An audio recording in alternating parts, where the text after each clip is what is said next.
There's not a lot of people that see this early, but the folks that are up, heading to work, that's what we love about them.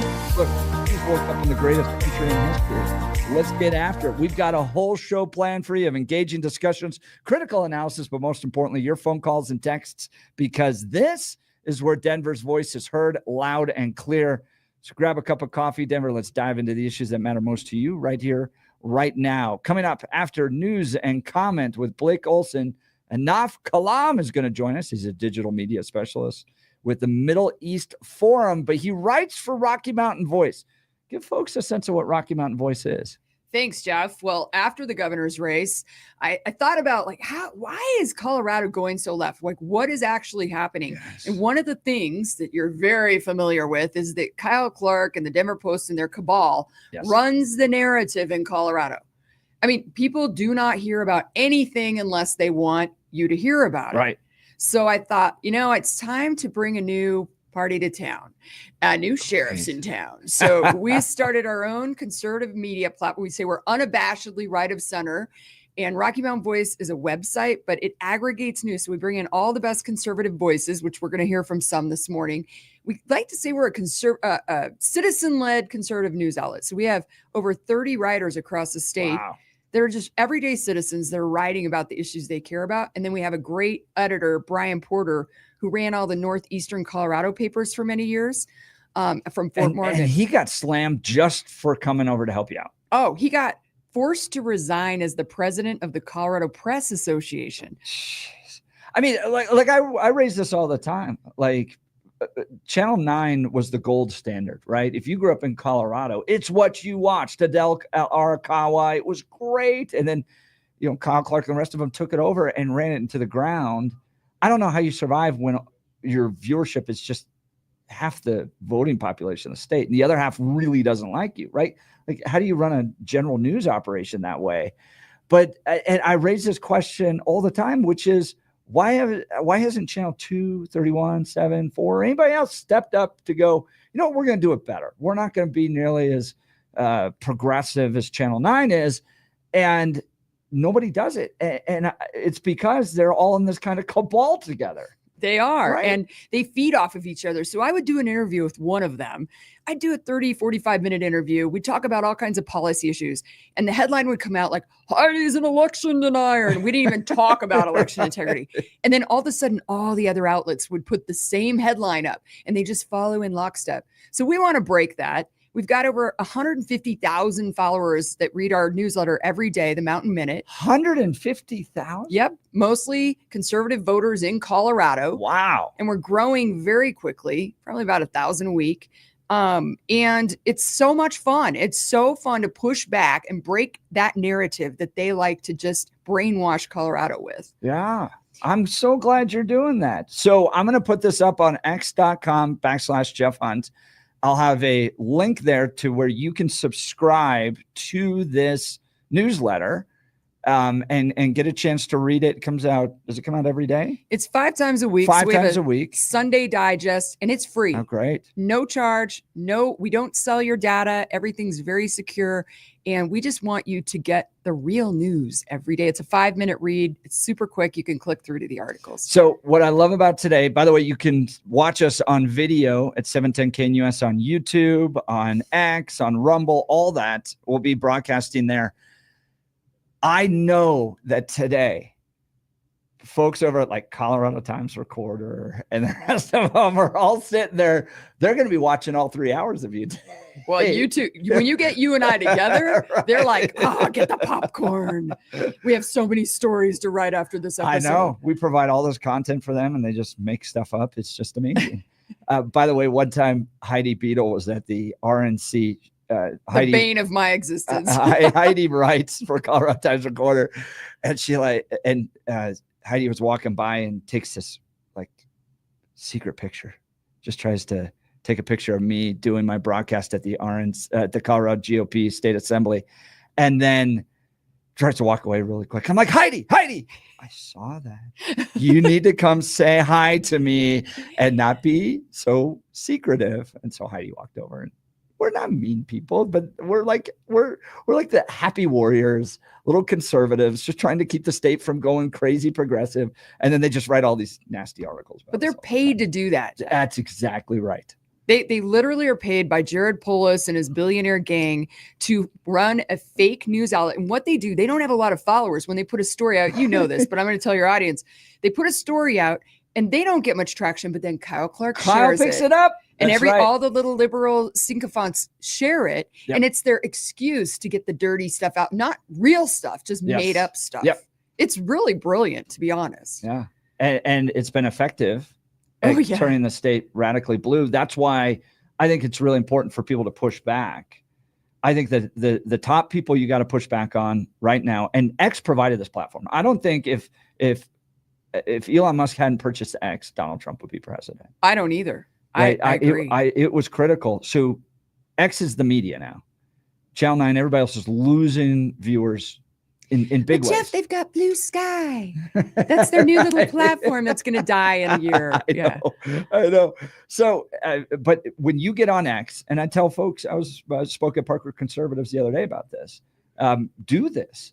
Get an X account, even if you're 65, 70, 75 years old, get an X account and hold these 4 people accountable, okay? Jared Polis, number 1, absolutely number 1. Yesterday, he brings out the big table saw and cuts. We'll talk about that in a second, right? So Jarhead does that. You need to keep Mike Johnston accountable, mayor of Denver, because he wants to be the next governor. You got to keep Jenna Griswold accountable. How she continues to have a job is just amazing to me. Okay, so Jenna and then Kyle Clark. And if you don't understand Kyle's impact and ability to shape the narrative, you're missing it, because he is the voice for this progressive takeover. And he'll every once in a while be brought out and, challenge a progressive, but you have to really screw up to get challenged as a progressive by Kyle Clark. You just have to be a female conservative to get challenged by Kyle Clark on the other side, right? I've lived that. Right? It's like, it has nothing to do. You haven't messed up. You haven't released BIOS passwords into the atmosphere for everybody to see. Screw up as big as Jenna Griswold did to finally get the attention of Kyle Clark. If you're a Republican woman, he'll hammer you just for being that. Jeff, we are the lowest specimen on the totem pole. Like, we are literally, they think we're worse than Venezuelan gang members. I think so. He covers us more than he covers what's happening in Aurora. Those are just code violations. Heidi, I don't know what you're talking about. Yes. No. And Chris Vanderveen's having a meltdown right now. I didn't deny it. I swear I didn't deny it. I know. I'm not Kyle Clark. Chris spends more. He's the head of special projects, and he spends more time during his day defending their stories on X than he does actually researching into the corruption in Colorado. God bless him. It's wild. Well, we've got a whole lot to cover. Heidi Ganal live in studio, taking phone calls, taking text messages. Feel free to give us a call. Phone number 303-696-1971, 303-696-1971. Text us on the Dan Caplis Law text line at 720-819-5115. That number again, 720-819-5115. Let's check in on news and comment with Blake Olson. Good morning, Blake. Hey, good morning, Jeff and Heidi. 25 and cloudy in Denver, expecting a high of 47 today. The 7-10 5-day forecast coming up. Our top story, Denver fire crews working to stabilize a building in the Westwood neighborhood after a vehicle crash early this morning. The building near the intersection of West Virginia Avenue and Federal collapsed early this morning following the crash. A gas line was broken but was shut off by Excel. Northbound Federal was shut down for several hours. The FBI and the Department of Homeland Security are corroborating the White House's explanation of drones that have been spotted over New Jersey. They say the drones appear to be manned aircraft that are operating legally. This is so ridiculous. I mean, could be something real, could be fake, could be dangerous. Who knows? The government is covering up something, right? Maybe incompetence. Anything is possible. Looky. A report says there were 26 FBI informants on the ground in D.C. during the J6 riots. No way. The DOJ report says, however, only 3 of the confidential human sources were given permission by the FBI to report signs of terrorism. The remaining 23 went on their own.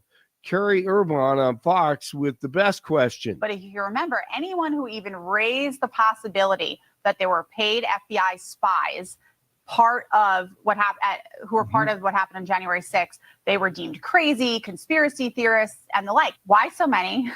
What were they doing? What were the conversations they were having?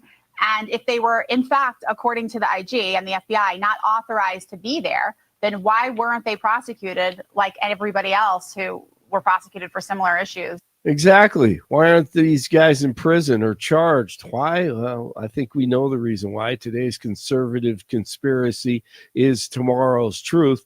And DJT says he will pardon most of those imprisoned from January 6th when he takes office. The Biden regime is taking on the metal and steel. They're taking that steel and metal leftover at the border so DJT can't finish the wall quickly. They're going to sell it for dirt cheap, commies. Texas Lieutenant Governor Dan Patrick on Fox last night. We mean business in Texas, and Tom Homan means business, and President Trump means business. I will bid on all of that wall, and we will buy it in Texas, and we will give it to Donald Trump. So I'm going to find out first thing in the morning where we go to take the bid. I've got $1 billion in my pocket to do it. They're despicable what they're doing to the American people. And the American people obviously aren't going to tolerate it. That's why they were thrown out.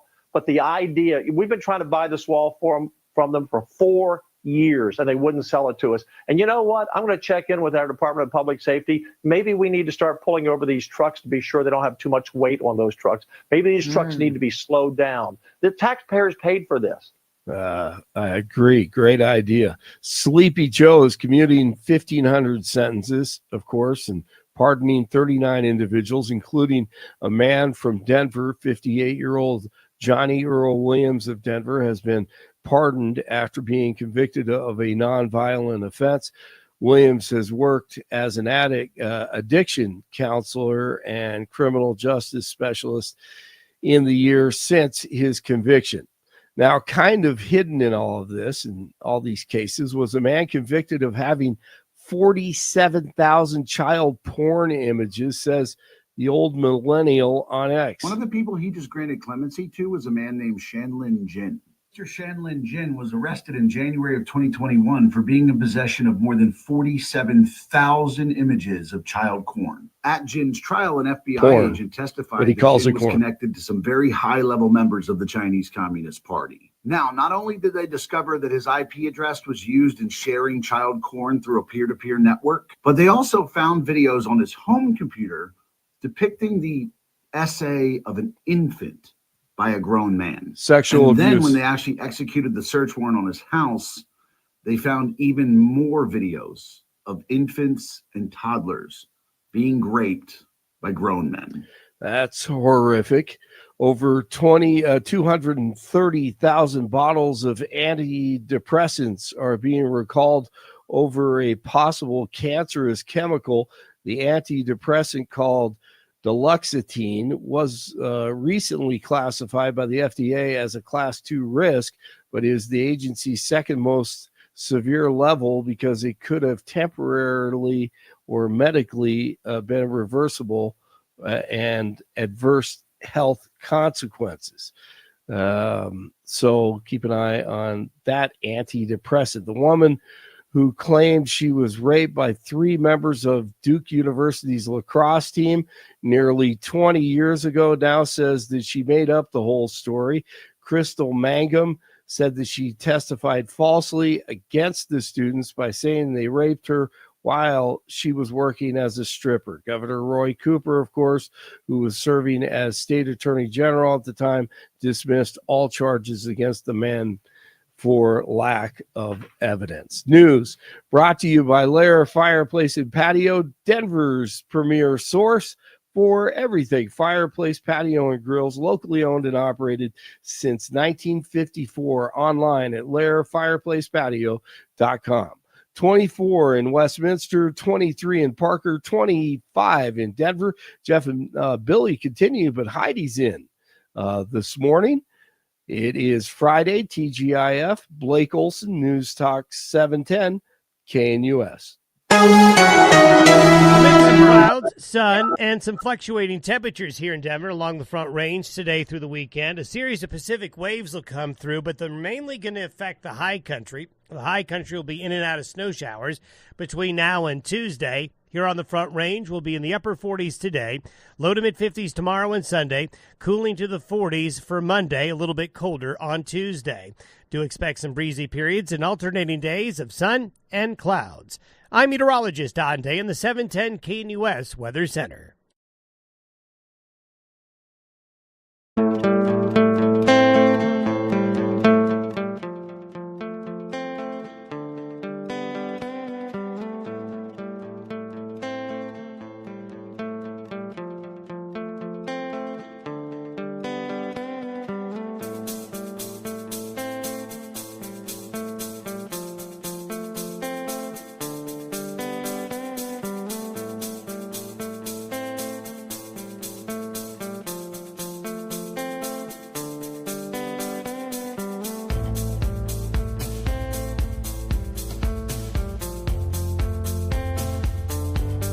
Hot Pool, free to the public and open 24 hours.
Georgia would have got them on maybe the first stolen car, but we could have had we could have had George. It could have been such a better state. I mean, Heidi, when you think about what Colorado could be, and I think you're a Colorado native, right? No, I moved here when I was 12. So when you were 12. Okay. So pretty Monument. much. Yep. You grew up in Monument. I did. I went to Lewis Palmer High School. Okay. I'm a Ranger. Did you play sports down there? I played soccer. My parents actually brought soccer to Colorado, and we started AYSO. Our family did here in Colorado. No way. Yeah. I know AYSO. Yeah, back in 78 when I was a little kid. Yeah. We moved here and there was no soccer. So, I played soccer. I was a cheerleader. I did all kinds of stuff, like typical Heidi fashion. Yeah. But it was fun. It was so great. We had 90 people in our graduating class. And I mean, we were kind of the boonies back then. And people would drive up, the students would drive up with the rack and the gun in the back of their truck. And I mean, we had fun was going to the cul-de-sacs around Monument and having a bonfire on Friday nights. It was great. That is fun.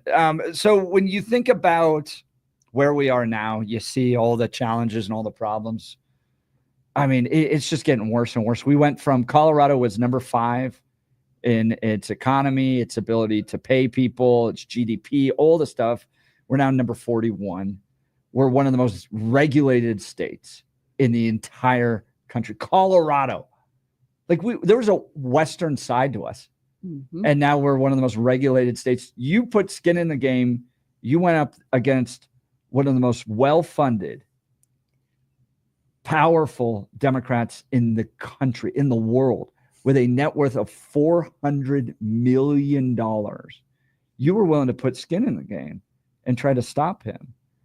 I mean, he essentially bought his seat and the demographics have changed in Colorado. So is it sit rough in your heart to watch the direction of the state? Yeah, it makes me sick and Yeah. it makes me mad. And that's why I sat on the couch for a couple of weeks after the election in 22 and was like, God, this is terrible. I'm out.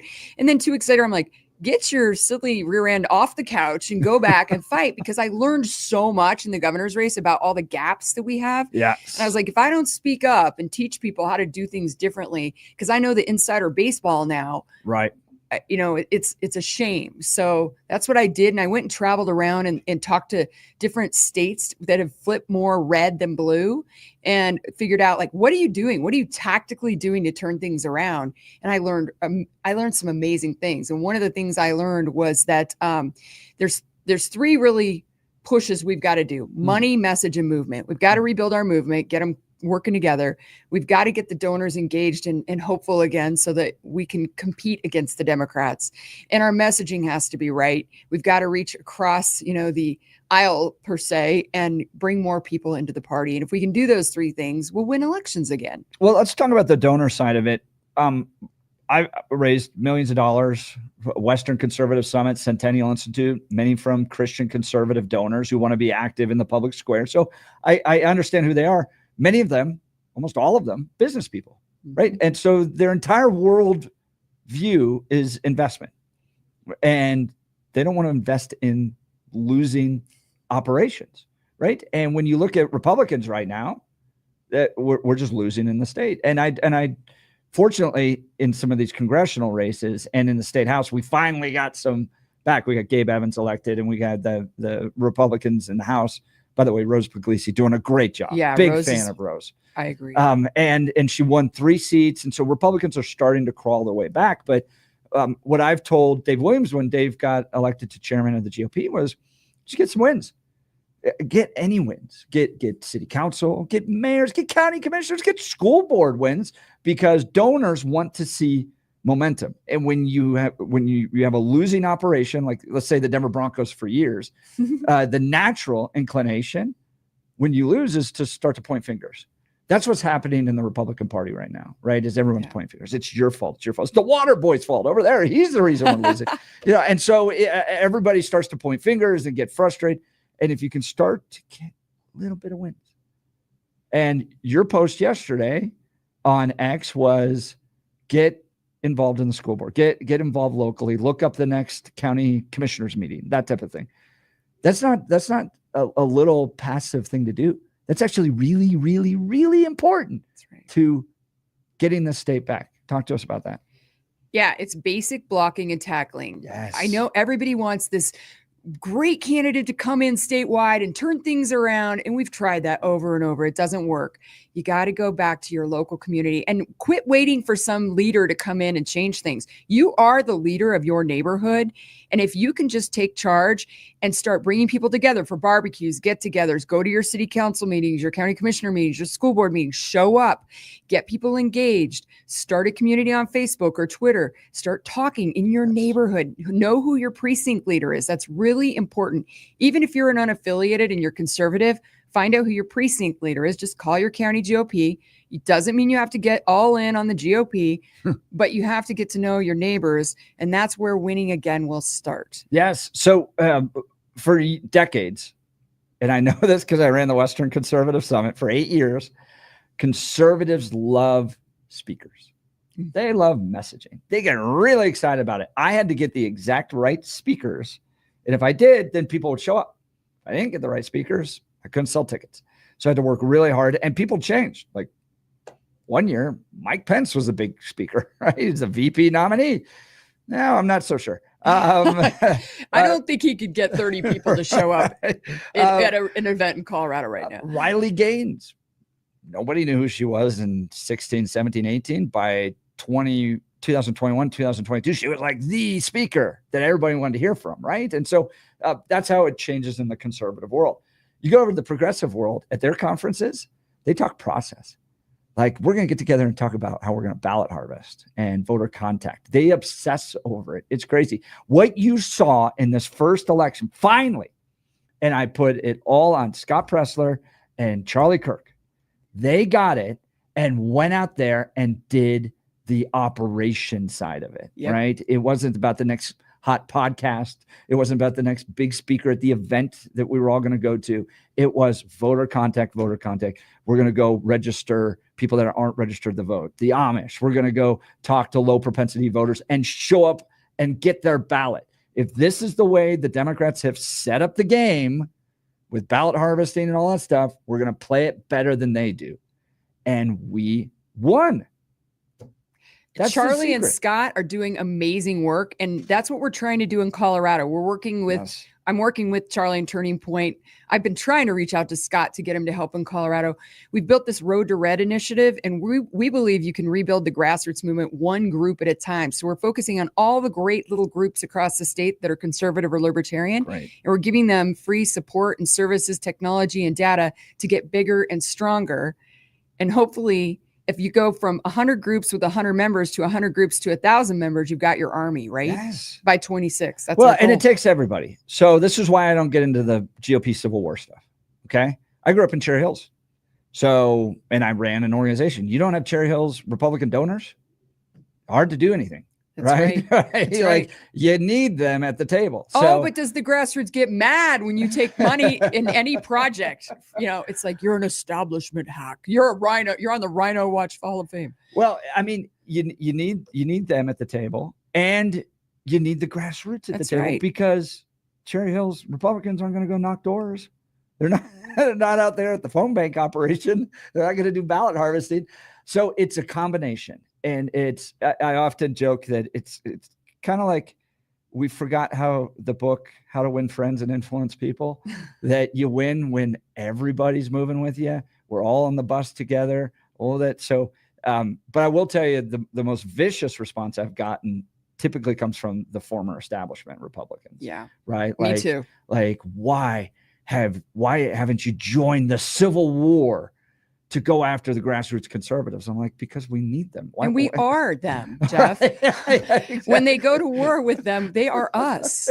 They don't get that, some of the establishment folks. And it's like, you're forgetting who we are. We are patriots. Like we've fought many wars over the history of America, and it starts on the ground. It doesn't start sitting in a lofty office barking orders about how bad the grassroots is. Yes. So we're going to continue this conversation. You're welcome to join. Give us a call at 303-696-1971, 303-696-1971, or text us on the Dan Caplis Law text line 720-819-5115. Heidi Ganal in for Bill Thorpe today. You're listening to The Jeff and Heidi Show on News Talk 710 KNUS.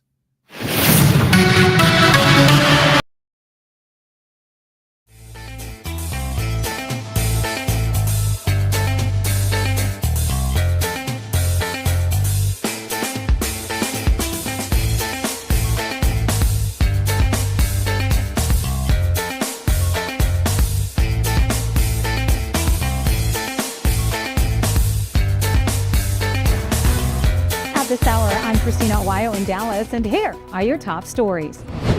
A newly released report from the Inspector General has revealed that the FBI had 26 confidential informants in Washington, D.C. on the ground taking part in the events that happened on January 6th.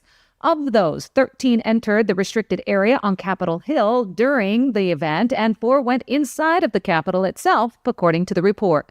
Justice Department Inspector General Michael Horowitz said only a handful were assigned by the FBI, 3 to be exact, to be present for the event, and said none of them were authorized to break the law or, quote, encourage others to commit illegal acts. Confidential human sources that are told to be at certain events are paid by the FBI. The report said they were tasked with traveling to D.C. to report on the activities of domestic terrorism subjects. Many other January 6ers have been federally charged for entering restricted space and the Capitol. However, none of the confidential human sources were charged with crimes. Mark Zuckerberg's Meta, the parent company of Facebook and Instagram, has donated $1 million to President Donald Trump's inauguration fund. The donation comes just weeks after Meta CEO Zuckerberg met with President Donald Trump privately at Mar-a-Lago. A Meta spokesperson confirmed that the donation was made. Corporations have traditionally made up a large share of donors to presidential inaugurals. That's what you need to know at this hour. In Dallas, Christina Aguayo, Salem News Channel.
live in studio, and we're diving into news and headlines, all that.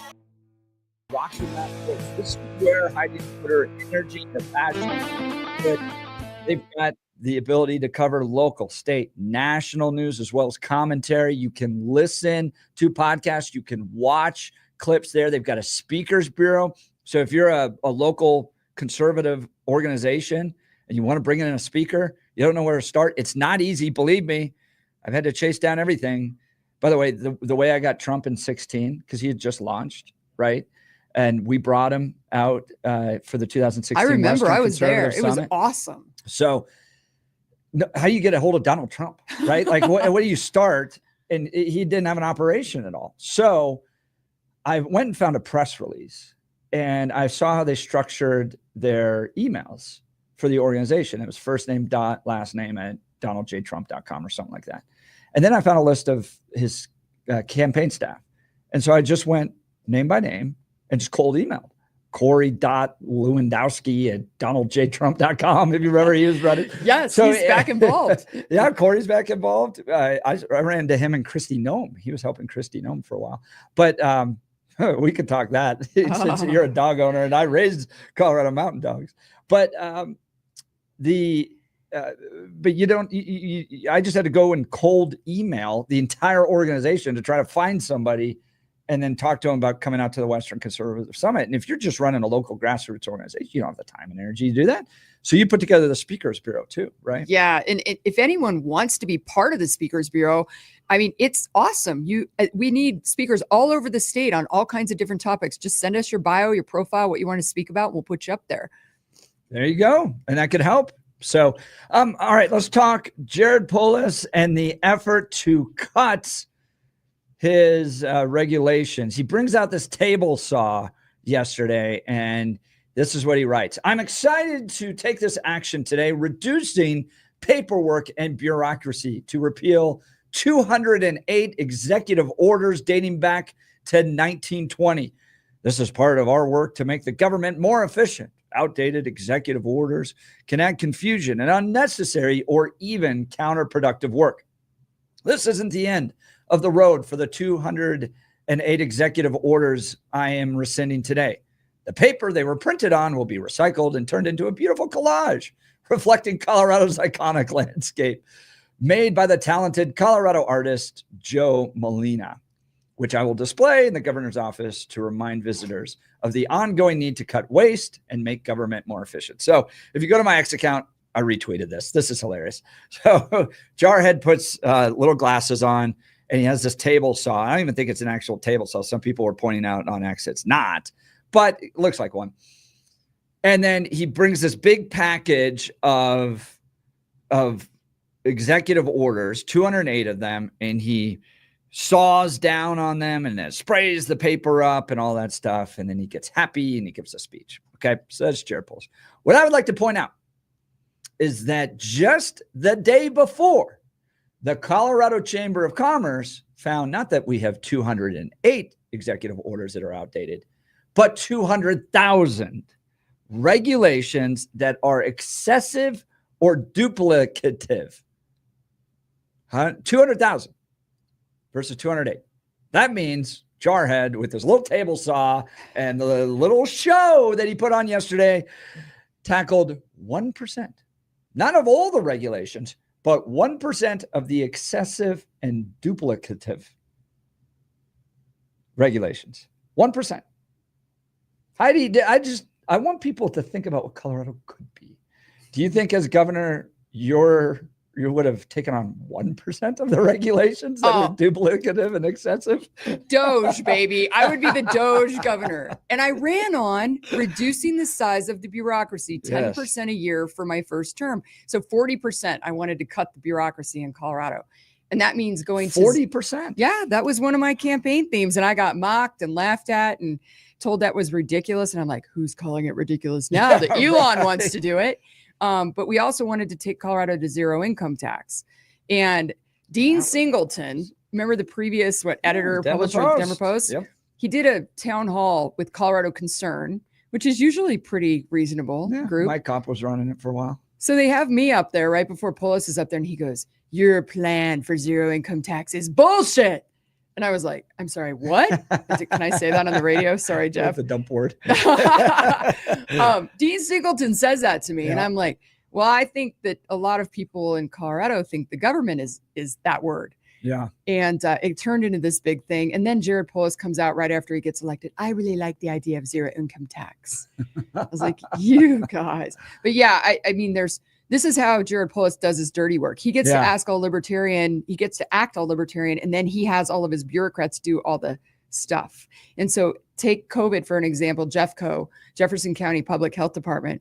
He gave them directives to shut down the schools, keep them shut down. Yeah. And Lindsay Dotko and Jeffco Kids First organized moms to go after that. And he kept saying, "I support you. I'm fine. I agree." And then he would, behind the scenes whisper to his head of public health, "Keep it locked down." And that's how he operates. Wow. And then he loves to run out on Fox News, and Dana Perino talks about being the great libertarian governor that Jared Polis is. Yeah, even John Stossel came out and said, "Dude, that was crazy." I emailed him. I had his email somehow, and I was like, "John, are you nuts?" And I worked with John Caldera, and I came up with this list of like 50 ways Jared Polis is not at all libertarian. Yeah. And John just sent it back. He goes, "Well, I really know about a lot of this stuff." I'm like, "Then retract it." Yes. He wouldn't. No, but here's the good hope I have. I do have hope in the direction of Colorado. One, it's just terrible to live here right now. Like, people are leaving. They don't want to be a part of the crime, all these special projects. And it all comes down to progressive leadership. So this is a theory that I've coined called the woman in the fur coat with pearls and diamond rings theory. Okay. Which is, if you're the mayor of a major city, your top priority needs to be that it is so safe that a woman in a fur coat with pearls and diamond rings can freely walk the city. That's pretty cool. Okay. Yeah. I So like that. here's why.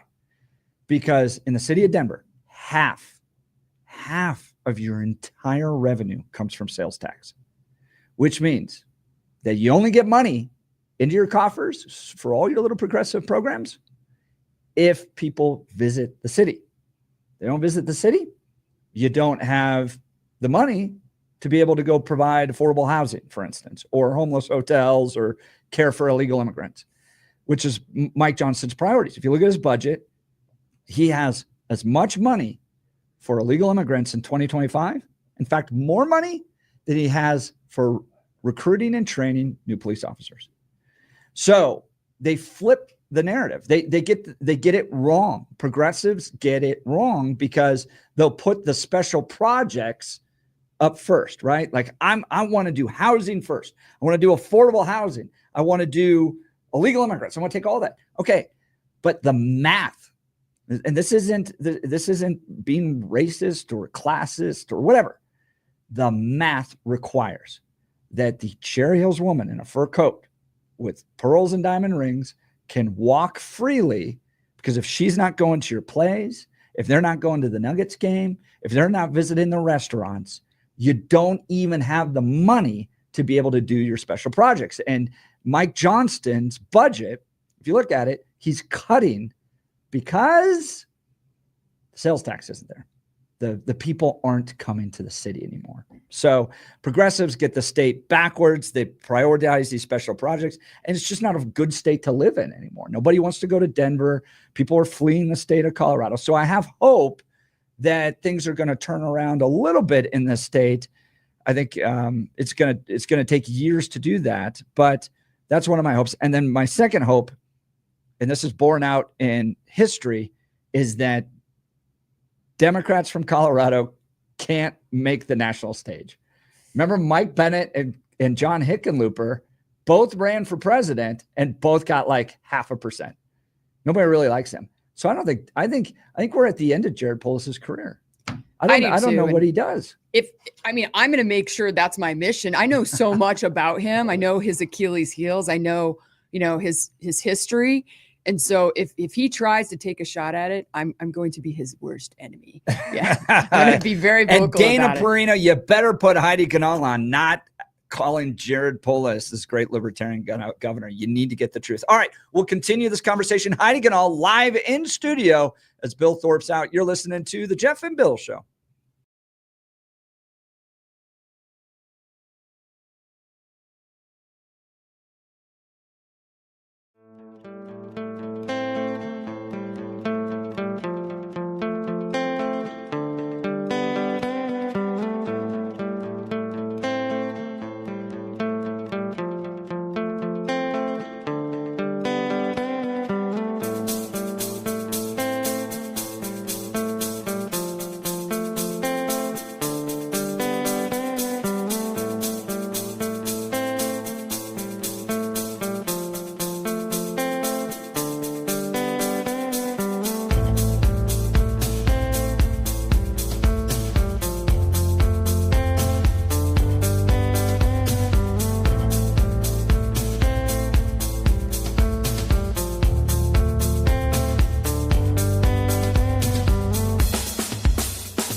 By the way, I'm wearing my Primetime. I love Prime. Me too. He's I- done amazing things for CU Amazing football work.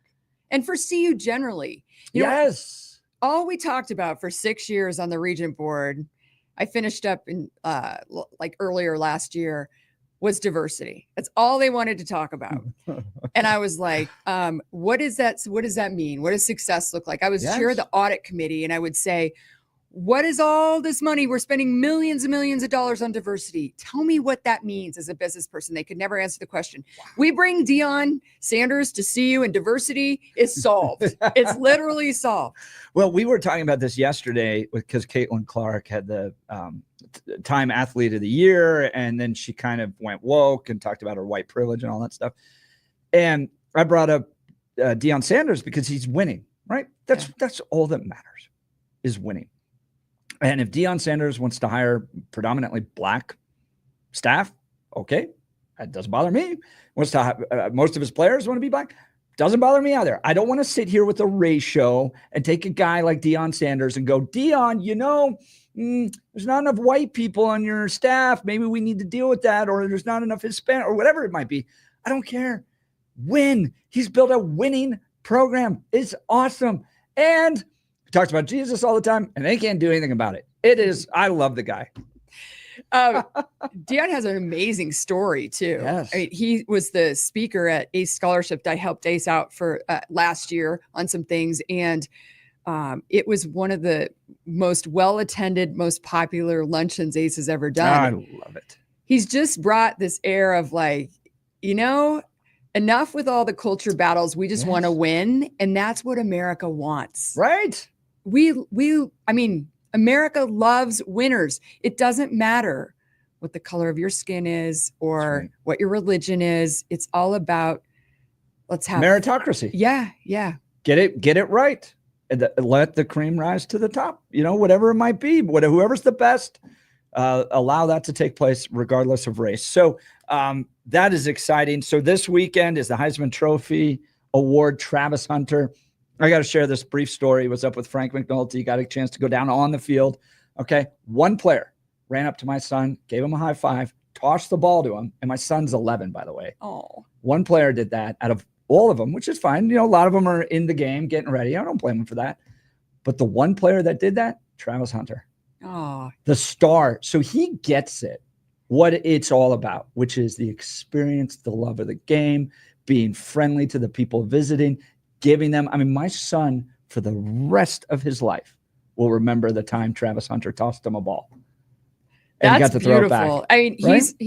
he's always got a smile on his face. Yes. Always has a smile on his face. Even when things aren't going well, he's just like, we got this. We got this. I mean, great program that's been built up there. And this was one of your last decisions. Yeah. The last thing I did as going out as a regent was vote to approve Deion Sanders' contract. One of my proudest moments, but it was brutal. I mean, we had to fight for football when I was a regent. Like Jack Kroll and Linda Shoemaker, two of the regents, literally wanted to get rid of football at CU. They didn't think it had a place in academics, and they wanted CU Boulder to be the place that took a stand finally. It was insane. It was insane. And when you go up there now, nobody cares. Republican, Democrat, liberal, conservative. They're just enjoying the game. No, and having fun. My comment about diversity, it's, you know, of course it hasn't solved all the problems, but it has driven applications by all types of students from all around the country. And it's made CU Boulder more of a diverse population and more popular in the Black and Hispanic community. And it's done just amazing things. So it actually achieved the goal of diversity, yes. but not, and this is where I oftentimes think progressives get it wrong too. They look at the problem, they go, well, we need to come in with the power of government and force people to hit certain metrics. We don't have enough Hispanic students or Asian students or whatever it might be. Instead, build a winning culture and it draws people and it solves that problem in itself. Well, we're talking with Heidi Ganal. She's in for Bill Thorpe. Bill's visiting some family stuff. Don't worry, Bill's going to be back on Monday. He'll be right back. But we're going to continue this conversation, and we're talking about Rocky Mountain Voice, which is her news program. Go to RockyMountainVoice.com. You can get action.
with Bill Thorpe. Bill's out visiting some family, doing some stuff there.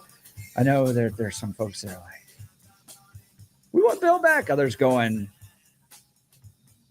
we got to keep Bill away. But that's the nature of the show, because half our show are Republicans, the other half Democrats.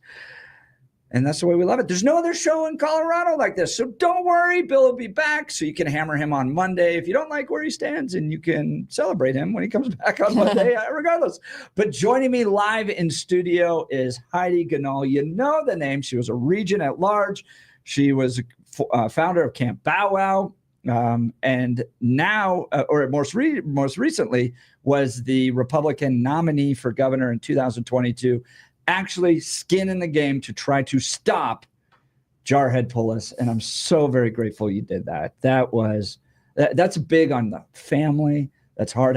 I have a master's degree in campaign management. So I've worked on dozens and dozens and dozens of campaigns, and I've gotten to know the families and the people that step up to run, who actually sacrifice their own finances, their time, all the energy to try to lead our communities in a better direction are the most rare people. So I thank you for what you did in 2022.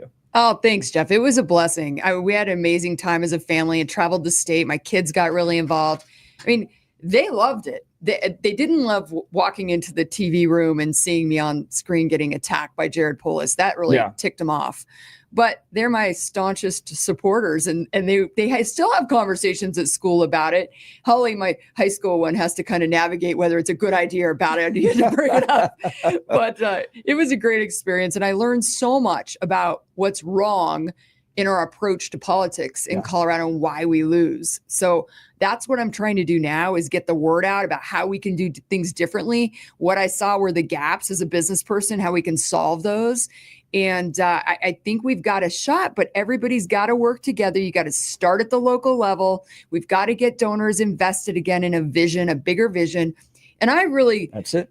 I love all the things that Trump is going to do on a national basis. And if he makes progress, then maybe people in Colorado will see the light. Yes. But I'm shocked at how they keep voting for these terrible policies. Well, it comes down in many ways to demographics, and that key demographic has nothing to do with race, has nothing to do with gender. It has to do with college education. We are the number 2 highest college educated state in the country, behind only Massachusetts. So it's Massachusetts, Colorado. And what you got, and I saw it in all my alumni networks, because I went to a great, even a Christian college, right? Is that you spend those 4 years, you get indoctrinated into semi-Marxist worldviews, which are the world is made up of oppressors and oppressed. And it's always our mission to stand with the oppressed, no matter who it is, stand with the oppressed. Key example of that, what happened with anti-Semitism on college campuses, right? Why did it explode against the Jews on college campuses all throughout the country? Because these educational networks, and you were a regent, but these institutions foment this idea of always stand with the oppressed against the oppressor. And in this case, Israel is the oppressor. Why? Well, because they're a successful country. I mean, against like Gaza and Hamas and the Palestinians. It's just a better country.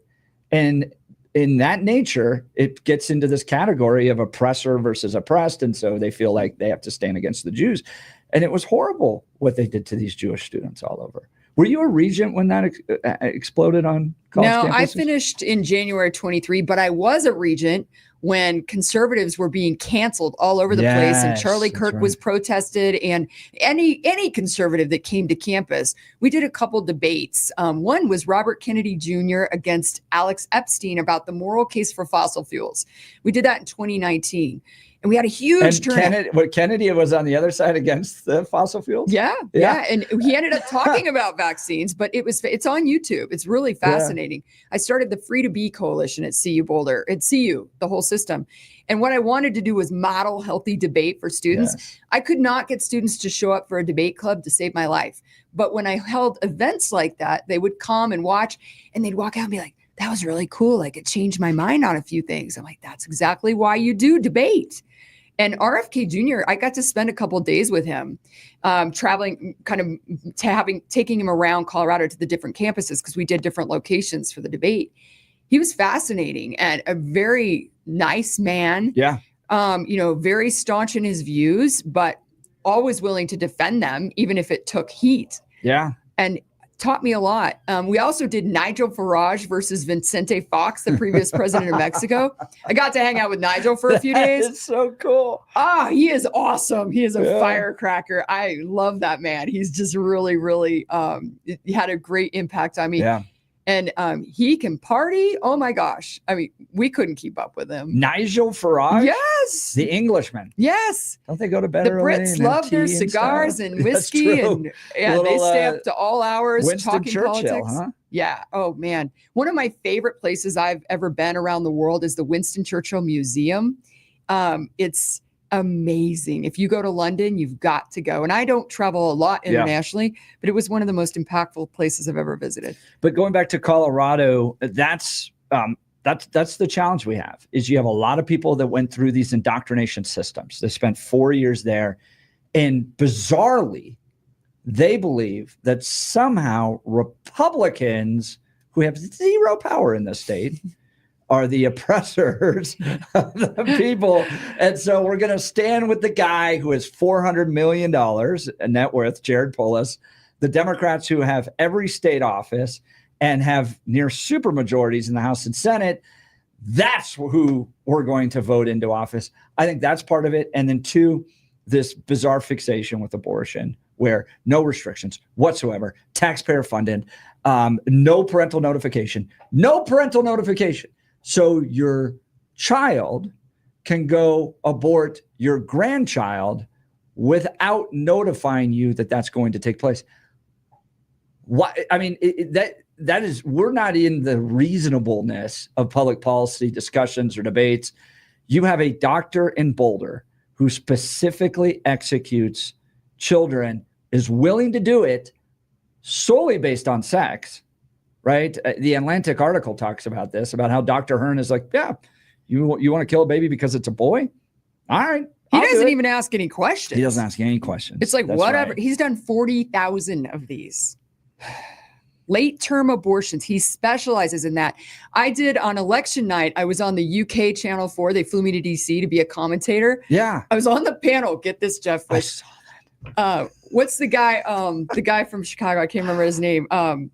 They call Joe Walsh, who they claim is a Republican. They said, you got another Republican on the panel. I'm like, not really. And Stormy Daniels and Marianne Williamson.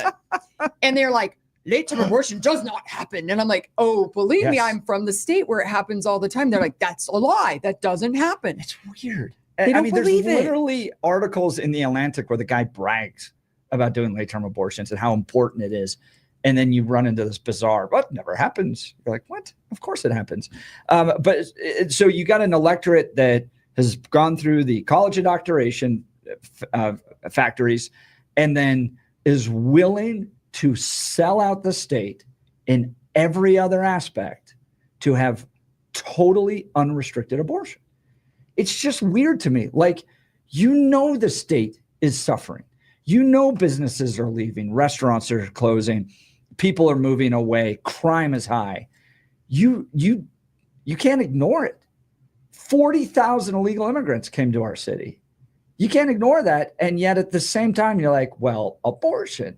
Like, it's really, you're willing to sell out every other aspect of your life, your kids' future educational opportunities, your ability to make money, the cost of taxes you have to pay, skyrocketing housing costs. You're willing to sell all of that out, not for reasonable discussions on abortion, but totally unrestricted, taxpayer-funded, no parental notification abortion.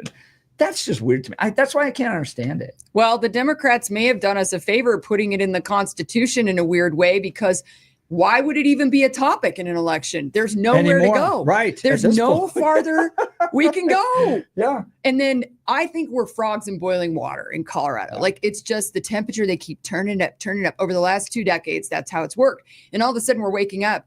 And I believe also the other extreme issue is that we're a sanctuary state. We have sanctuary cities.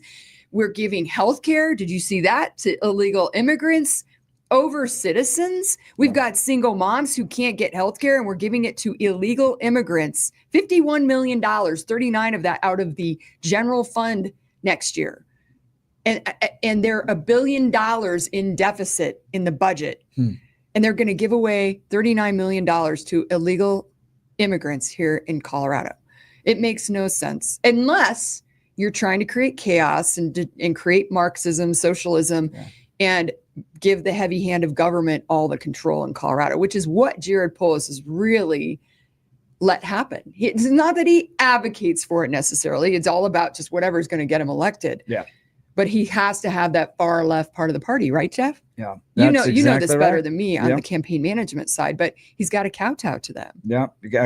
That's the coalition they've built, and it's destroying the state. And, Jared Polis wants to be president next. Well, we'll continue this conversation. Heidi Ganahl live in studio. You can watch us on X, Rumble, YouTube. Go to 710KNUS and see our smiling faces right here. By the way, the hat I'm wearing is a GQ barbecue hat. And if you don't know the connection, GQ is the Ganahl family, right? Well, I'm a terrible cook, so I'm going to give my husband all the glory on that. But they have an amazing Instagram channel. They call it, I won't say it on air. It's funny. They make fun of how enticing the meat is and the pictures of the meat on the channel.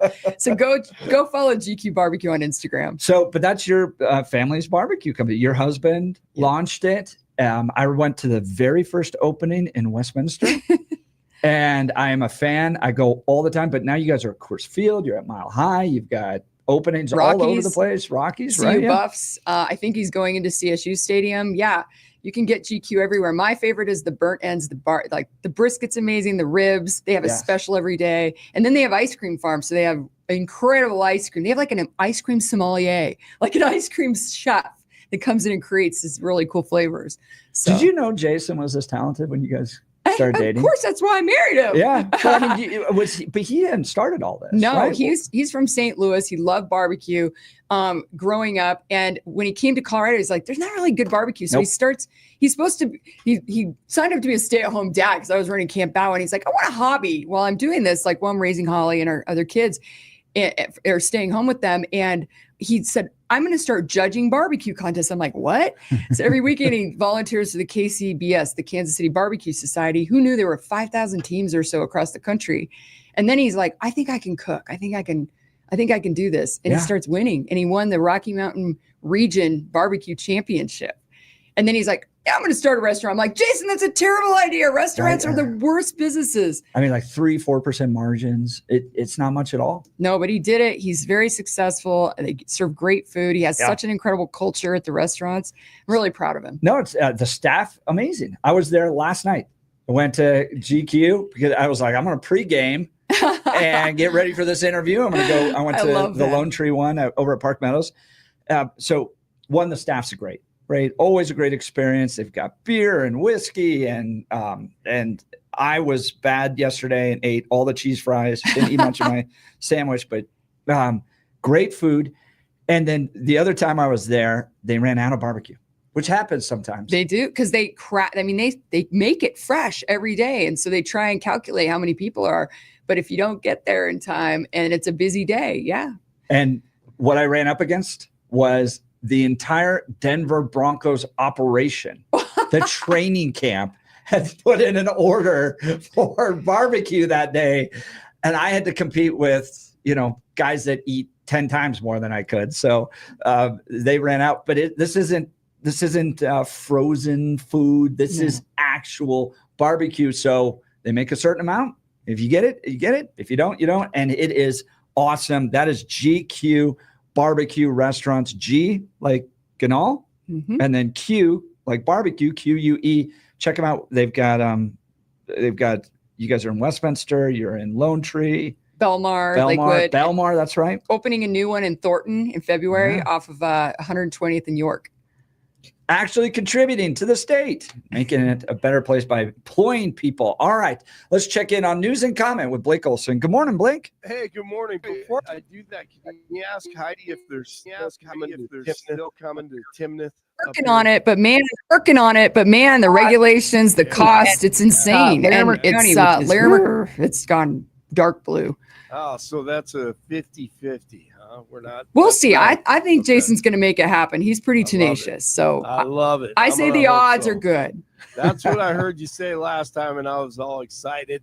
So, Blake, hopefully- thank the government for making it difficult every Yeah, which way. No doubt, I do it every day, and I'm going to do it in the next 3 minutes. I promise you that. Good to talk to you, and it is 24 and cloudy in Denver. Expecting a high of 47 today, as Heidi's in for Billy with Jeff. The 7-10 5-day forecast coming up. Our top story, NYPD says there's no indication the suspect accused of killing United Healthcare CEO Brian Thompson in Midtown Manhattan was ever a client. Joe Kenny says the suspect may have targeted Thompson because of the size of the company and because there was a conference at the hotel that day.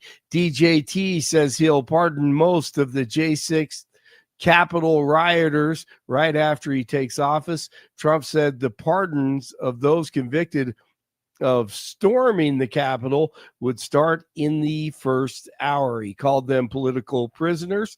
And a report years in the making says there were 26 FBI informants on the ground in D.C. during the riots. No way.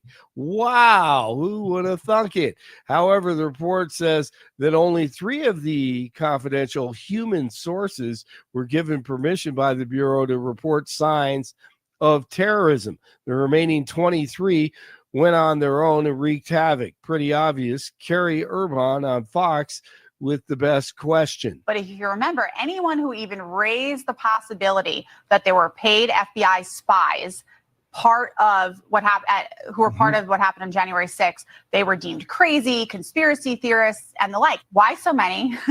What were they doing? What were the conversations they were having? And if they were, in fact, according to the IG and the FBI, not authorized to be there, then why weren't they prosecuted like everybody else who were prosecuted for similar issues? Fulton County's DA, Fonnie Willis, is still refusing to hand over findings in the Georgia elections interference case involving DJT. Willis sent a letter to the U.S. House Judiciary Committee Chair Jim Jordan on Thursday saying turning over evidence would compromise the case. Of course it would, Fonnie. Yeah. The Biden regime is taking all the metal and steel left over at the border so DJT can't finish the wall quickly when he takes office. They're going to sell it for dirt cheap. Texas Lieutenant Governor Dan Patrick on Fox last night. Or maybe he wasn't. Here he is. We mean business in Texas, and Tom Homan means business, and President Trump means business. I will bid on all of that wall, and we will buy it in Texas, and we will give it to Donald Trump. So I'm going to find out first thing in the morning where are we going to take the bid. I've got $1 billion in my pocket to do it. They're despicable what they're doing to the American people. And the American people obviously aren't going to tolerate it. That's why they were thrown out. But the idea, we've been trying to buy this wall from them for 4 years, and they wouldn't sell it to us. And you know what? I'm going to check in with our Department of Public Safety. Maybe we need to start pulling over these trucks to be sure they don't have too much weight on those trucks. Maybe these trucks need to be slowed down. The taxpayers paid for this. Good idea. Also in Texas, SpaceX is asking Cameron County, Texas, for permission to form a city around its property on Boca Chica Beach. The company has sent a petition to Cameron County Judge Eddie Trevino Jr. asking for an incorporation election. The new city would apparently be called Starbase, Texas. Pearl Harbor survivor is dead at the age of 100. Robert Fernandez, one of the last remaining survivors of the attack on Pearl Harbor in 1941, passed away on Wednesday. Fernandez joined the Navy at the age of 17 and served from 1941 to 46. There are now 15 Pearl Harbor veterans still living. Denver fire crews working to stabilize a building in the Westwood neighborhood after a vehicle crash early this morning. The building near the intersection of West Virginia Avenue and Federal collapsed early this morning following the crash. The gas line was broken but was shut off by Excel. Northbound Federal was shut down for several hours. All right, Whoopi, angry at RFK Jr. You heard Heidi talking about RFK Jr. earlier with Jeff. She's angry for him fat shaming. He's pushing healthy food and exercise. But I want to say this to RFK. That's his name. Because you're setting folks up for shame. Yeah, that's what you're trying. Maybe you don't know you're doing. I'm going to give you the benefit of the doubt. I'm going to say you don't know, you don't realize what you do to people when you say stuff like that, because it doesn't work for everybody. And I'm going to show you, sir, because I weighed close to 300 less than 2 years ago. Yeah. And without the Mounjaro, this would not have happened. There you go. Take it off. Take it off. Yeah, because she has the $1,000 to spend per month. You know, most people have to actually eat well and work out. They can't afford that. 22 in Brighton, 23 in Glendale, 24 in Denver. Jeff and Billy with Heidi this morning. Continue. TGIF, Blake Olson, News Talk, 710 KNUS. A mix of clouds, sun, and some fluctuating temperatures here in Denver along the Front Range today through the weekend. A series of Pacific waves will come through, but they're mainly going to affect the high country. The high country will be in and out of snow showers between now and Tuesday. Here on the Front Range, we'll be in the upper 40s today, low to mid-50s tomorrow and Sunday, cooling to the 40s for Monday, a little bit colder on Tuesday. Do expect some breezy periods and alternating days of sun and clouds. I'm meteorologist Don Day in the 710 KNUS Weather Center.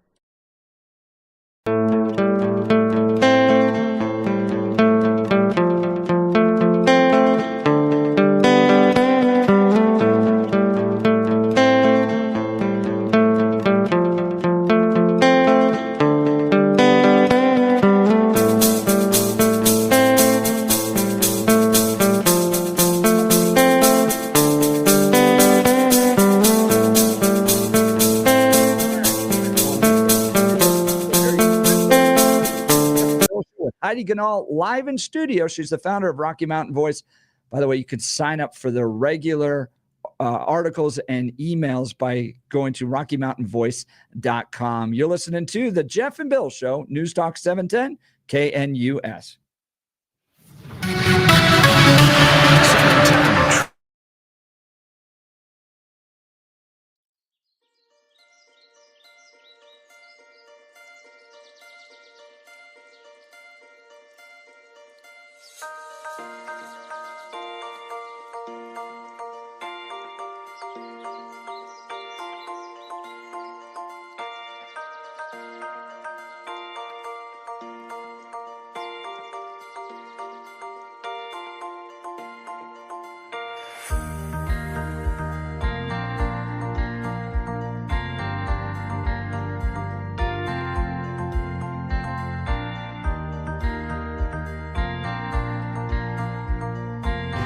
At this hour, I'm Christina Owayo in Dallas, and here are your top stories. The Biden administration is making a mad rush to sell off border wall materials that were supposed to be used on the southern border wall before Trump takes office next month. According to a report and videos from a U.S. Customs and Border Patrol agent via the Daily Wire, unused sections of the wall are being hauled away on the back of flatbed trucks. The agent says that about half a mile of unused border wall is being moved every single day from a section of the border just south of Tucson, Arizona, saying Quote, the goal is to move all of it off the border before Christmas. Trump campaigned heavily on securing the southern border and finishing the construction of the border wall using the materials that have been laying on the ground untouched since Biden took office. Many are now saying this is being done in an effort to hinder Trump and his progress with finishing the wall. A New Jersey lawmaker from part of the state where several mysterious drones have been spotted in recent weeks says the devices appear to avoid detection by traditional methods. Assemblywoman Dawn Fantasia was among state officials who met Wednesday with representatives from the Department of Homeland Security. She says lawmakers were told the drones have dodged detection by helicopters and radio.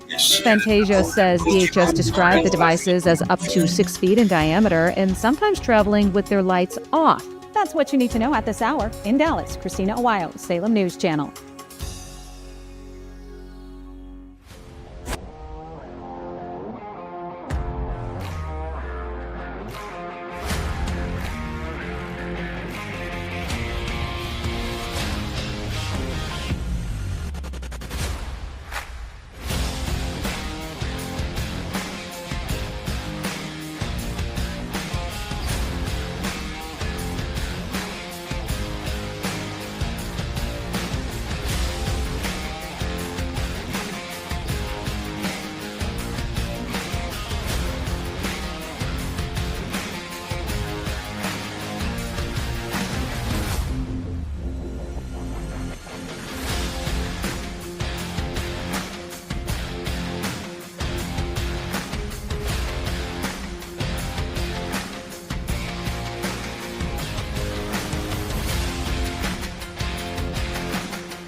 Regent, ran for governor. She's got a great project going on right now, Rocky Mountain Voice. So you want real good news, right? Not Denver Post, not the progressives out there, not Channel 9 beating you up just because you want to put America first or something like that. Go to RockyMountainVoice.com, RockyMountainVoice.com. You can sign up there. If you go to my X account, I've got a link where you can sign up for their near daily email system that goes out, talks about all these articles. But joining us live via Zoom is Jen Schumann. She's one of the writers. She's got a great article out titled, "If You Want the Truth, Seek the Truth."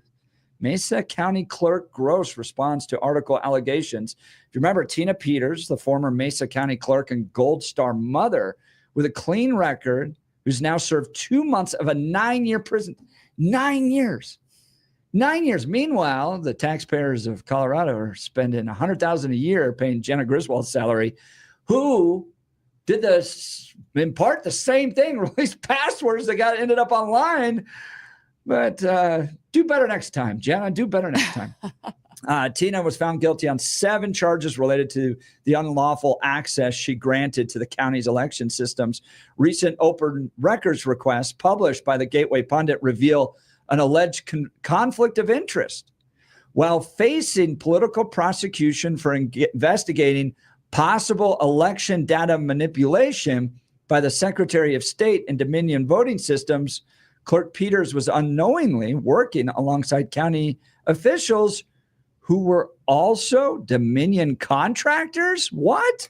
To provide some insight on this is contributing writer for Rocky Mountain Voice, Jen Schumann. Jen, thanks so much for joining the Jeff and Heidi Show. Good morning, Jeff. It's good to be with you this morning. So give us more information about what they were working for Dominion. What's going on here? Well, before I go there, I just want to say you guys had me this morning at burnt ends. I'd eat them right now. Jen, we can arrange that. Yeah, thanks for having me. Thanks for asking this question. I'm a resident of Mesa County, and in the spring of 2021, I was one of the people who was in Tina Peters' office concerned about our elections. And so for many of us in Mesa County, Tina Peters is like a Julian Assange. She's like January 6th prisoners. And thankfully, Julian Assange is no longer in prison, but, she's a Gold Star mom. She was serving the people. A lot of people were concerned about the elections. And it's been, for me, it's been stressful to go through this. I know it's been stressful for our community. And for me, I try to have multiple, I try to entertain multiple perspectives to try to get to the truth. And it's kind of funny how this article came to be where, this calling of, reporting and working with Heidi at Rocky Mountain Voice is nothing I planned to do, but here I am. And to see that this is just a top issue for me that I followed for years. I followed Colorado Secretary of State Jennifer Griswold in her performance. I have testified at hearings where she didn't listen to hundreds of us and still passed rules that make it harder for clerks. Clerks have said that to me. Yes, it makes it harder for clerks. And then just trying to get to the bottom of, why didn't Jenna Griswold with her gold standard say, okay, you want to do a forensic image of your machine? Let's talk about it, instead of using the heavy-handed approach that she did with Mesa County that I think impacted the whole state and all of the clerks. Yeah, and it's created a system where people are frustrated. They don't understand it. It's clouded. And people want transparency in their elections. You point out that the Gateway Pundit article has raised questions as whether or not the public knew that county officials and employees were also working for Dominion at the time. Like, are you allowed to do that? Are you allowed to work for the state and the vendor at the same time? Well, apparently you are, but this raised my eyebrows when I first looked at that Gateway Pundit article the day that it came out. And having the opportunity to talk to the now Mesa County Clerk, Bobby Gross, I learned a few things. And so what I did learn is that Bobby Gross did not work on any Mesa County elections. She worked for Mineral County election as a standby for technical assistance if they needed it. And she said they didn't need it that day. And then she also had worked for a county, she couldn't remember the name, but in New Mexico, that with a ballot layout. And so I think it's important that that anybody does a FOIA request of local government in Colorado, especially since we feel the heavy hand of state government on us, and we try to figure out what's going on based on what's in those records. And what I think is important too is to try to bring a measured eye to what it is we find and to ask the important questions. And so, I think it's a great question. Why is it awful? Is it ethical? Is it kosher for our elected officials and our county employees to work for election software companies? And does that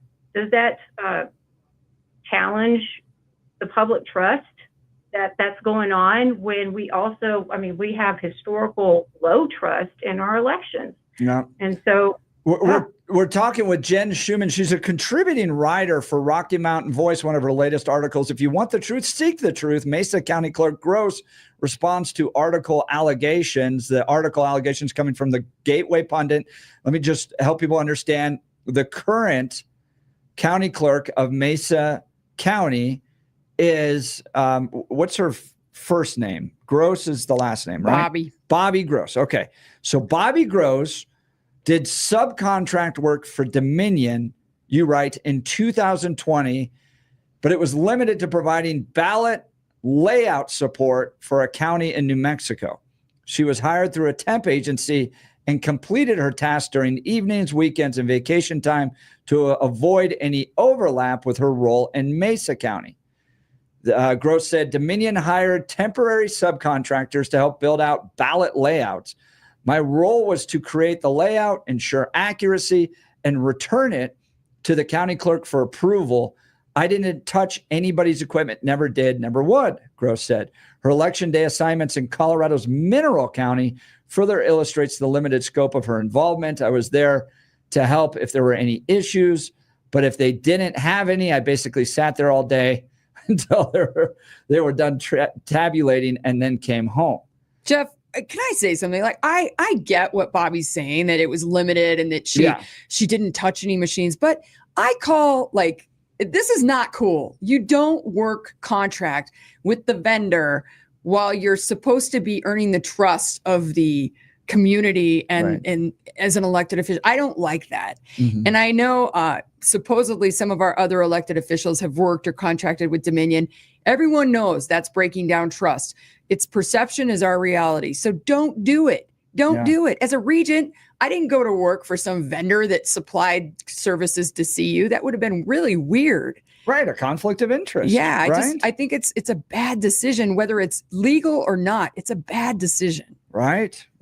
So, I mean, this is a detailed article. You get into this, and I imagine that Bobby Gross is just going to continue in her position, right, Jen Schuman? I mean, when Democrats or progressives or even Republicans that are closely aligned with Democrats do things to threaten the transparency of our election system, well, they just keep on going. Yeah, I think she's got 2 more years to her term. I think she was elected in 22. And, for me, my question is, how soon can we get Jenna Griswold out of office? well, she is termed, but she's got 2 more years, right? But guys, I would suggest it's not, Jenna might be a pawn. It's Chris Beal, her attorney. It's her staff. They are dug in. Like, we've been going to, kind of toe to toe with them on lots of things since I did that Douglas County audit the last couple years. Right.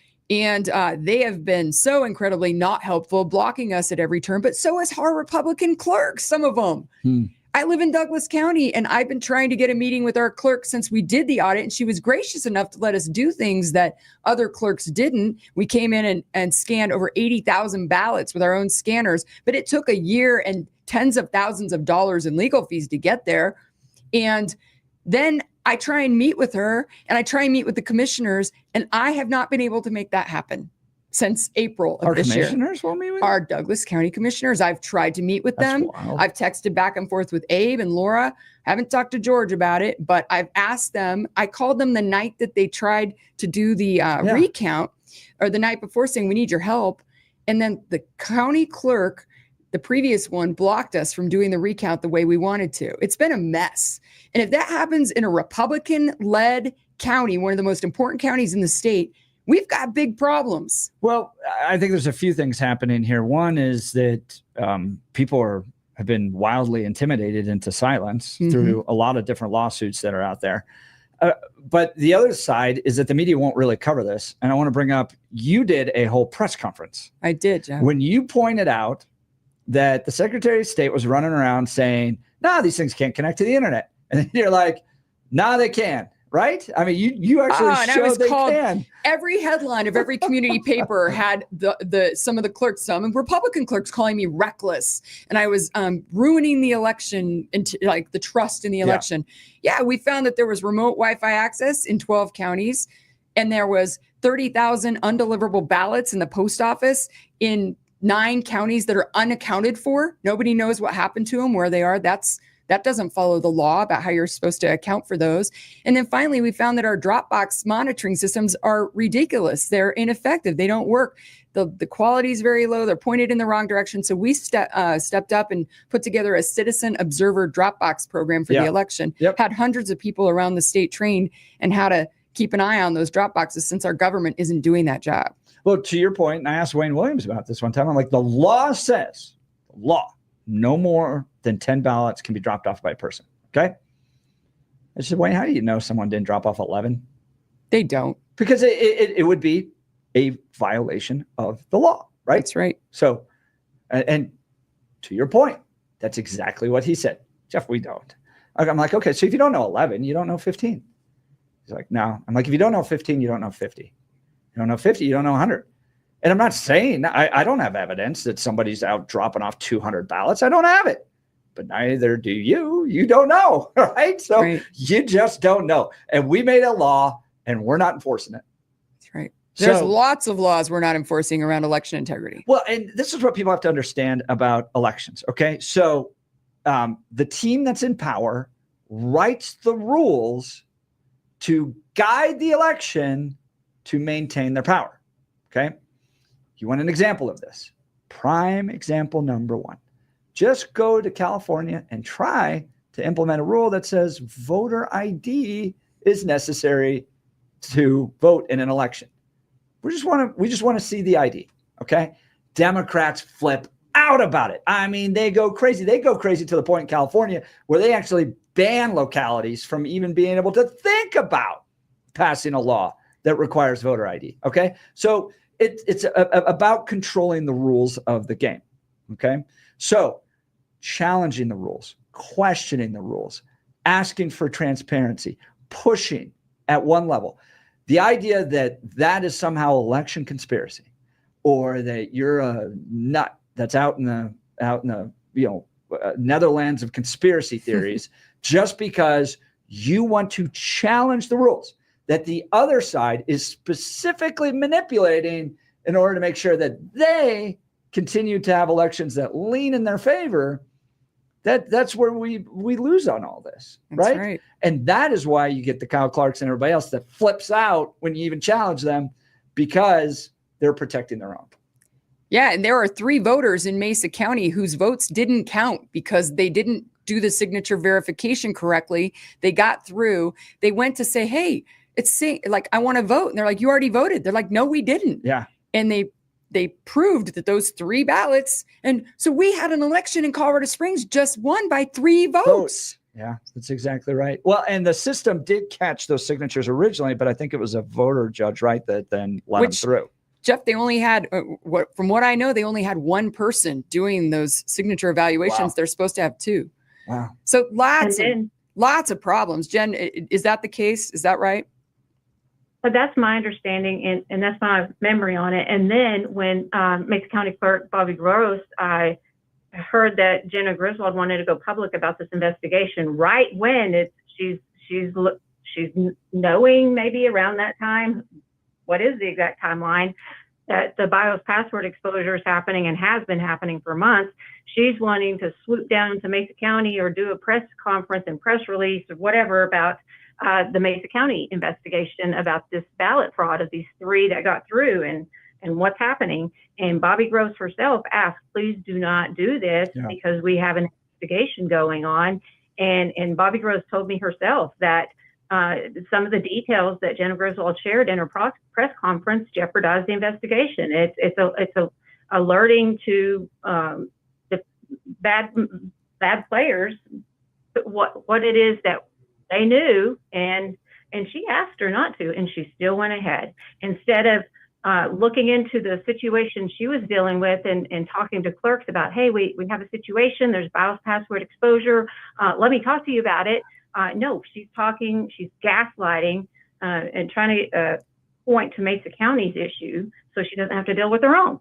So talking to Jen Schumann, she's got a whole series of articles. She's a contributing writer over at Rocky Mountain Voice. This is why you got to check out Rocky Mountain Voice.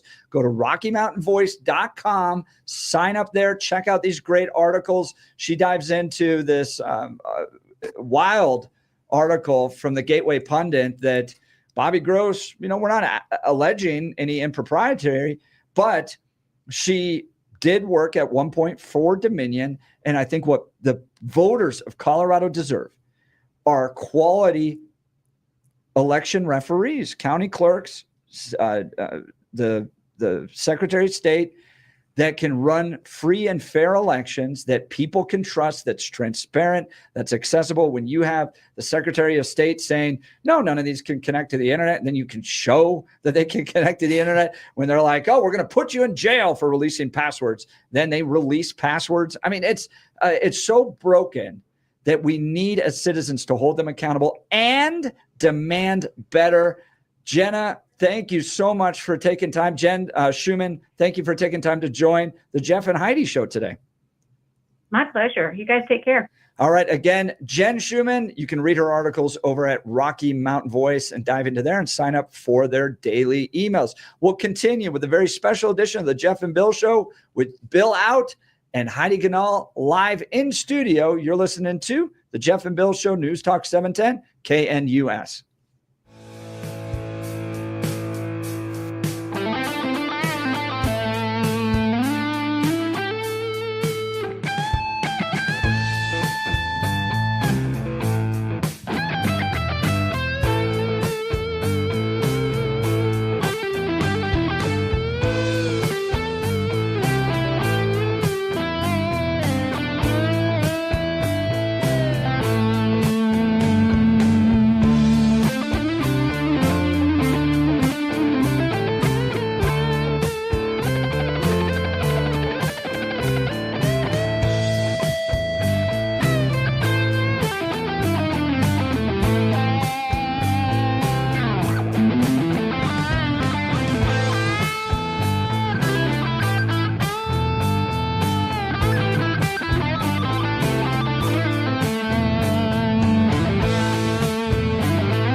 back to the Jeff and Bill Show. We have a very special edition. Bill's out. He's with family. And Heidi Canal's live in studio. You know the name. She was regent. Her family runs GQ, best barbecue in town. She ran for governor in 2022. And now she has Rocky Mountain Voice. And if you go to RockyMountainVoice.com, you can join that movement. They've got grassroots movements going on. They got a speakers bureau. They've got a podcast. They've got news on local, state, national level. So the conservative movement in Colorado is centered at Rocky Mountain Voice. You got to check them out. You can subscribe for free. So go to RockyMountainVoice.com. Let's go to the phone lines. Jake, Douglas County. You're on with Jeff and Heidi. Good morning, Jake. Good morning. Excellent information. First of all, those machines that you were talking about, they'll operate on batch operating systems. The details are clear. A computer system that allows multiple users to use it without direct connection between them. Interesting. And what does that do? That. I'm a tech neophyte. 50,000 foot, 2,000 foot, whatever. Listen for one moment. Batch operating system in a computer system means those machines are running on Windows 10, I believe, but they're way behind. Let's say they're 7. So the batch operating system allows the machines to communicate between one another wireless or via Ethernet, just like in the back of your computer that you're sitting in front of. And that relies on the fact that you were talking earlier with the person that just came on, that they can communicate via Ethernet, wireless, or SD card. They're nothing but a small computer, just like you have in your office. And Heidi, can I have a question for you? Yeah, go ahead. When you try to submit the information to get the facts, I kind of missed that. I was out of the car. Can you tell me a little bit about that? Well, there were a few points at which it was problematic. The first one was when we tried Kurt Huffman, who lost a R+12, I think it was, district in Highlands Ranch in 22. And my numbers in Douglas County were really crazy. And so we asked for a recount right after the election, and we wanted it done a certain way, the logic and accuracy testing. And we were blocked by a Republican clerk who had a letter from the Secretary of State within 24 hours saying we couldn't do it that way. And it was kind of a sham process. So then I tried to do it through Cora. I asked, can we have access to the paper ballots through a Freedom of Information Act request? And they wanted $212,000 for us to look at the paper ballots.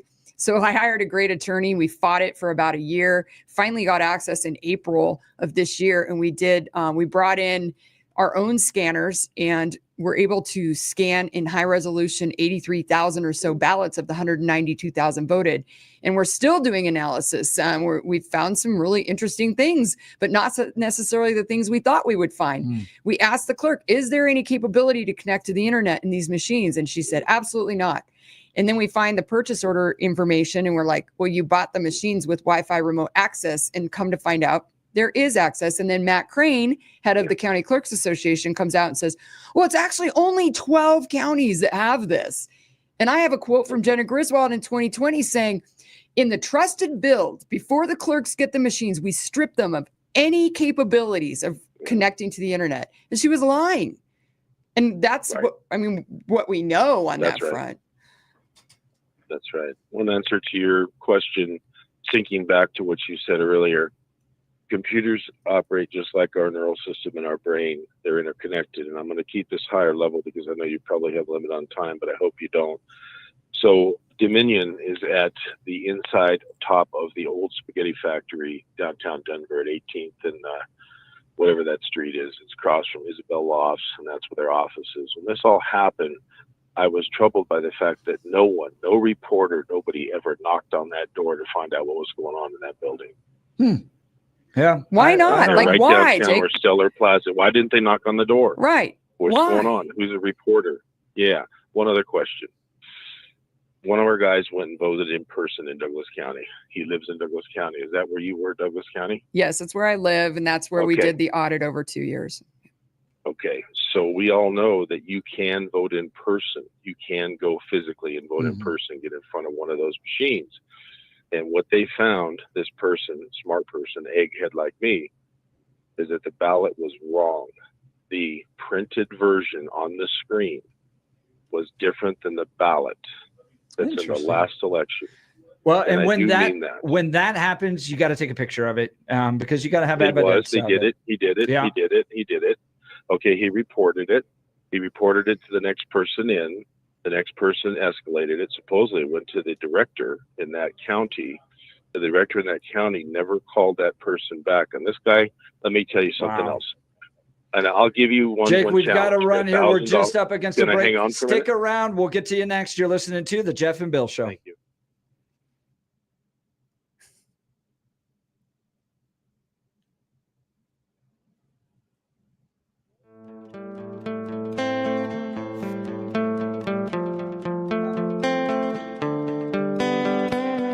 So what I would suggest to him is that they've got to go public. They got to talk about it publicly. That's the only way you.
our conversations.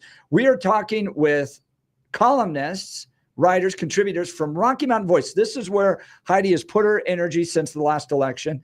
If you remember, she was a CU region at large, helped bring prime time to CU Boulder, and then ran for governor in 2022, put it out there to try to stop Jared Polis, sacrificed financially, her energy, her time, working hard to try to stop the progressive takeover of this state.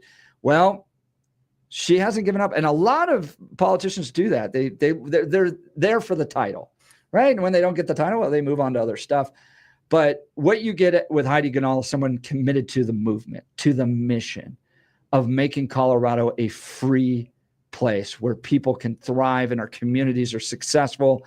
And so her energy's with Rocky Mountain Voice right now. She launched it, and they've got great articles, local, state, national podcasts. You can watch videos there. They got a speakers bureau. They got an events calendar where conservatives can be organized and connect there as well. So go to RockyMountainVoice.com, sign up. They got a free email that goes out every single day, greatest, latest news. And in a second, we're going to talk with Bobby Daniels. She's a Mesa County commissioner, super talented. I saw it's like the one gift I have that God gave me is to recognize talent. And when Bobby was just getting going, even before she was a Mason County commissioner, we had her involved with the Western Conservative Summit. She's crushing it. Super smart. She's going to be joining us here in just a second. She's also writing about energy innovation happening on the Western Slope. So we'll get into that. But before I get to Blake Olson and news and comment, we've got some phone calls still. Jake, I want to wrap up with you real quick. Thanks for sticking around. Jake in Douglas County. Good morning, Jake. You're on the Jeff and Bill Show. Thank you again. Heidi, were you able to get a hold of one of those machines? Do you physically have one of those machines that people vote on? No. Okay. That would be cool to get, though. What do they do with them when they're done? Back up with you. I got a challenge, $1,000 challenge. If you can get a hold of one of those machines, one of my guys with a dull butter knife and a big pen can do anything you want to it, and I stand clear on that. I'm so upset by what is happening here state, and I am just sad. So thank you for what you're doing. $1,000 challenge. Get one of those machines, and my guy will get into it with a dull butter knife and a big pen. Jake, stay connected with us. That's a really good idea. It's a good challenge. I don't know what they do with these machines afterwards, and maybe they don't want people being able to see how you can get in. They feel like it's a security issue. But Jake, that's a really interesting point you bring up. I appreciate the call. Jake's line will be open. You can join the conversation with Heidi Ganahl and I at 303-696-1971.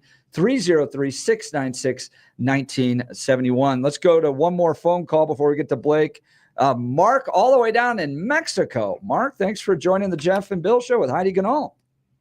Good morning. So I'm actually from Albany County, Wyoming, up in Laramie area. I was an election judge there, and there was a lady named Sharon Cumby on the ballot, counting ballots in the absentee ballot counting room. They took all the early votes and reran them. No idea why. Filed an affidavit just saying what I saw. That went to the clerk, then it went to the sheriff, and the sheriff's report comes back, and they want to charge me with a crime. What's the crime? Some misdemeanors, false reporting, and some other stuff. It's ridiculous. I've spent $10,000 to try to get the video of the room, and they've denied that. A judge. Was this in Colorado or Wyoming? Wyoming. Really? Where we're the reddest, one of the reddest states around. We finally turned Albany County red for the federal, but we're losing seats at the city, and we're losing positions at the state rep level. And it would be 2 years ago now. I had my phone, searched for Wi-Fi connections, found a Wi-Fi connection that wasn't there. There was a guy from ES&S who was sitting there in the room with his computer. The Wi-Fi has never been back. Now, I do want to just real quickly here, Mark, and I appreciate the call. So we've had Matt Crane on the show before. He's always welcome to come on the show. And Matt says, come see. Well, we don't have any problems with people sitting through the election process and watching and being a judge and all that stuff. He leans on transparency. So what's your response to Matt Crane? Well, that didn't work out so well for me, Matt. It took me tens of thousands of dollars and over a year and a really good attorney to get access to what should be, an easy to see thing, especially as a governor candidate. And if I have that much trouble, how much trouble does the average citizen have getting information about our elections? And really, Jeff, this goes back to transparency and trust. Yeah. And it's not that complicated. It's not that difficult. If the elected officials really want to rebuild trust, then you open things up. You bring in outside auditors. Do you know that the state, we just saw this with Jenna Griswold, they self-audit. They have internal people look at the systems and processes instead of bringing in outside experts who've done this for years and have the expertise to know if things are good or bad, to look at our systems and processes and to make sure they're okay. Like the signature verification process.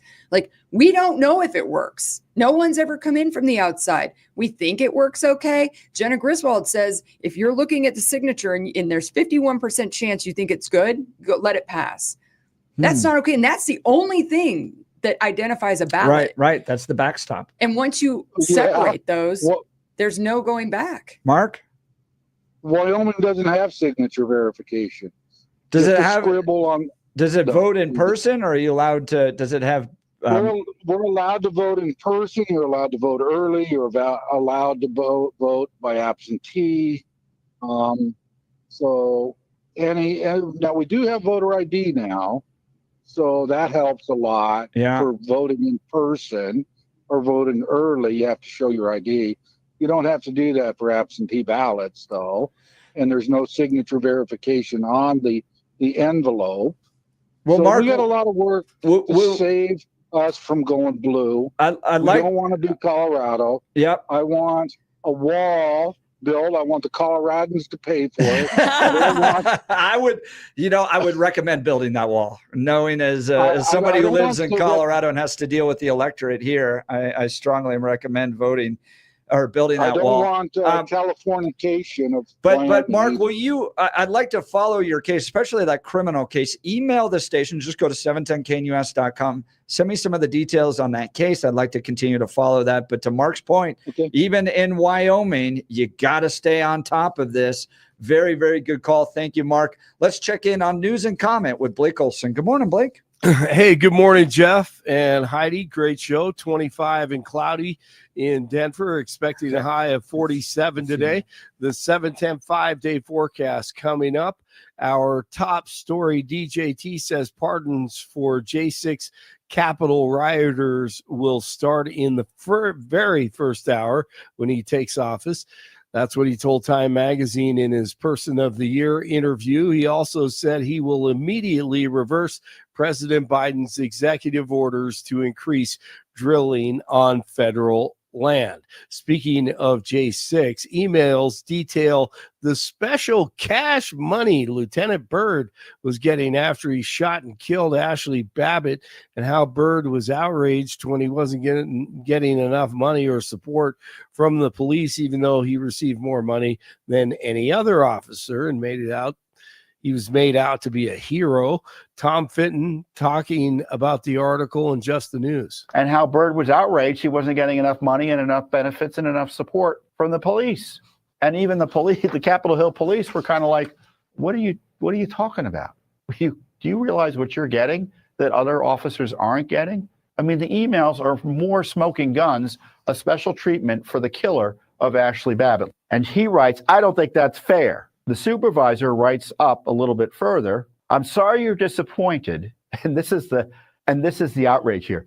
I find that surprising since we've already provided you $36,000 in unrestricted retention funds, meaning they gave him money to stay in a job he likely was going to stay in. You know what the rest of the department is receiving? $3,000 each. Yes, you are being lumped in with the other 91 officers who suffered injuries that day. The memorial fund is for the entire department, not one officer. Yeah, nothing to see on January 6th. Governor Polis signed an executive order Thursday to repeal 208 old executive orders, some dating back over a century. Some of them are in law, don't need to be executive orders. Some of them put extra work on agencies, make them do things that we don't think they need to do. Some of them may or may not even be followed today. Polis stacked paperwork for the over 200 executive orders and cut through them with a miter saw. He said while some orders may have expiration dates, others stay in effect until they are repealed, keeping many still in place. Polis said he and his team sorted out the ones that they deemed were outdated or unnecessary. The Biden commie regime taking all the metal and steel left over at the border so 47 can't finish the wall quickly once he takes office. They want to sell it for dirt cheap. And new border czar Tom Homan isn't messing around when it comes to finding those hundreds of thousands of children missing. Also, as President Trump is committed, we're going to deputize every U.S. citizen in this country to help us find 340,000 missing children, because we need the public's help on this. Every mom and dad knows what it's like. They have a gut feeling when they see something out there in the public that there's something ain't right with that child. So we're going to deputize every one of them to help us find these children. Amazon founder Jeff Bezos is preparing to donate $1 million to Trump's inaugural fund. That's according to the Wall Street Journal, which has also reported that Mark Zuckerberg directed Meta Platforms to also make a $1 million donation to the inaugural fund. DJT has often criticized big tech and feuded with Bezos over his ownership of the Washington Post. One of the last remaining survivors of the attack on Pearl Harbor has passed away. Robert Fernandez of Lodi, California, died at the age of 100 on Wednesday. There are now 15 Pearl Harbor veterans. Jeez, just 15 left? Just only 15. You know, I was going to say real quick about Zuckerberg. Anybody who's a conservative content creator knows that Facebook is useless.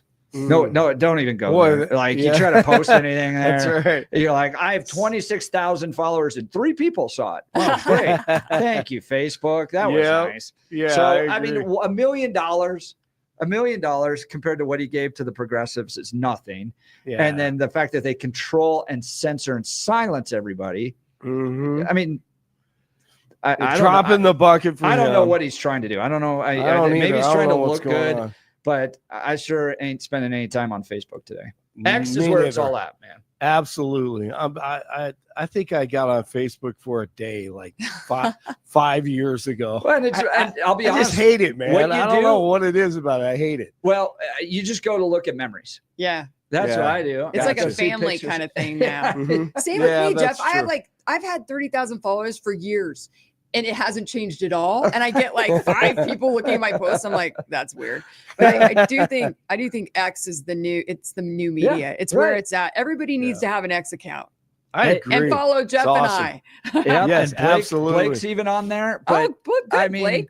And then to watch all the media go, I don't like the way I'm treated on X. I'm going to go over to Blue Butterfly or whatever it is. And you know, they create this little progressive side thing.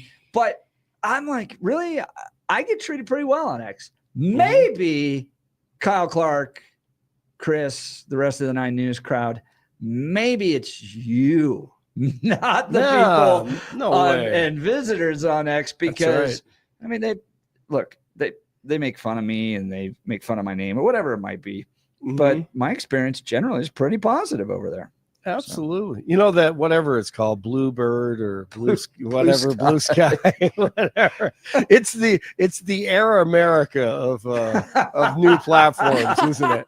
Remember Air America? Could you imagine a more miserable place? Did you ever see that video where they were trying to host a progressive gathering and people kept doing the point of orders? Point of order, point of order. You guys are too loud. I have sensory overload. Point of order. The pronouns need to be used. Point of order. You're not allowing the, fat people to be able to speak enough. Whatever it was. Yeah. They just, it was constant point of order to the point where they couldn't actually get any business done. That's how I imagine blue sky is, where they're just constantly people being offended. Yep. There's just everyone's offended. Safe space, safe fat space. FEMA director, Make America healthy again. Yeah, baby. that's right. Deanne Criswell says disinformation was weaponized by citizens and foreign adversaries against the agency during Hurricane Helene. Did the amount of weaponized disinformation after Helene and Milton surprise you? It did. I mean, I'm always expecting some type of misinformation. We saw it in Maui. We've seen it in other events. There's always been some information out there about FEMA in some way, shape, or form. But the volume that we saw during Hurricanes Helene and Milton was something that I have never seen before. And being able to get out there and give the right information became even more critical. And how do we get trusted voices into communities so they know, what's real, what's not real, and what people should be eligible for? Oh my goodness, these people are getting screwed, and she hasn't stepped foot in Western North Carolina for 64 days and has been working remotely.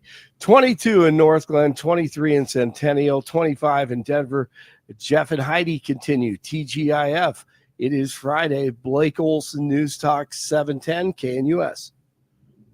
A mix of clouds, sun, and some fluctuating temperatures here in Denver along the Front Range today through the weekend. A series of Pacific waves will come through, but they're mainly going to affect the high country. The high country will be in and out of snow showers between now and Tuesday. Here on the Front Range, we'll be in the upper 40s today, low to mid-50s tomorrow and Sunday, cooling to the 40s for Monday, a little bit colder on Tuesday.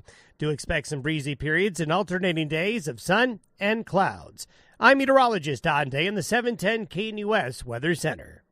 A mix of clouds, sun, and some fluctuating temperatures here in Denver along the Front Range today through the weekend.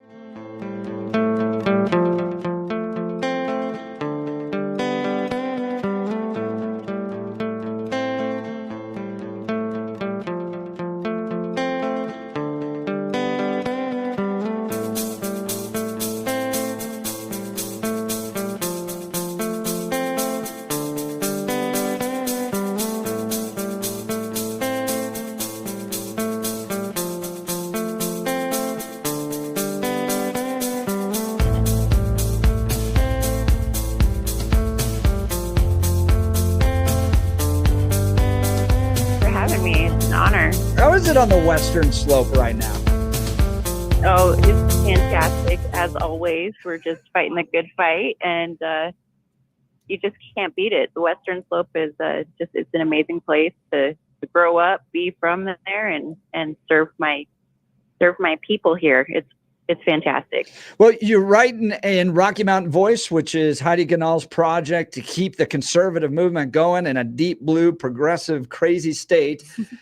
You write recently, a brighter future for Colorado will lead through innovation, not big government. What are you talking about? Yes, well, thanks for highlighting Heidi's work and just creating some space for people to get critical thinking out into the public. I think it's really important that we have this opportunity, and we're blessed to have Heidi and her vision.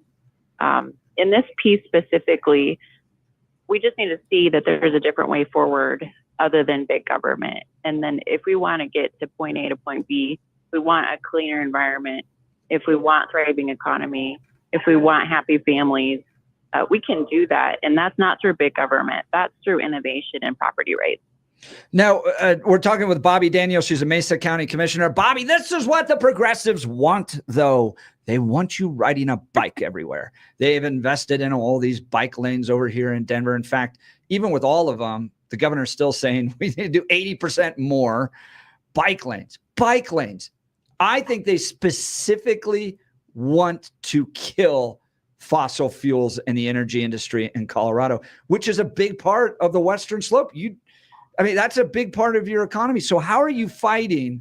And when I'll ask you about Donald Trump in a little bit and how you feel about his election, what that's going to mean for the Western Slope. But how do you deal with that? I mean, how do the people of the Western Slope, Mesa County, Grand Junction deal with the fact that Denver Democrats want to absolutely eviscerate the energy industry.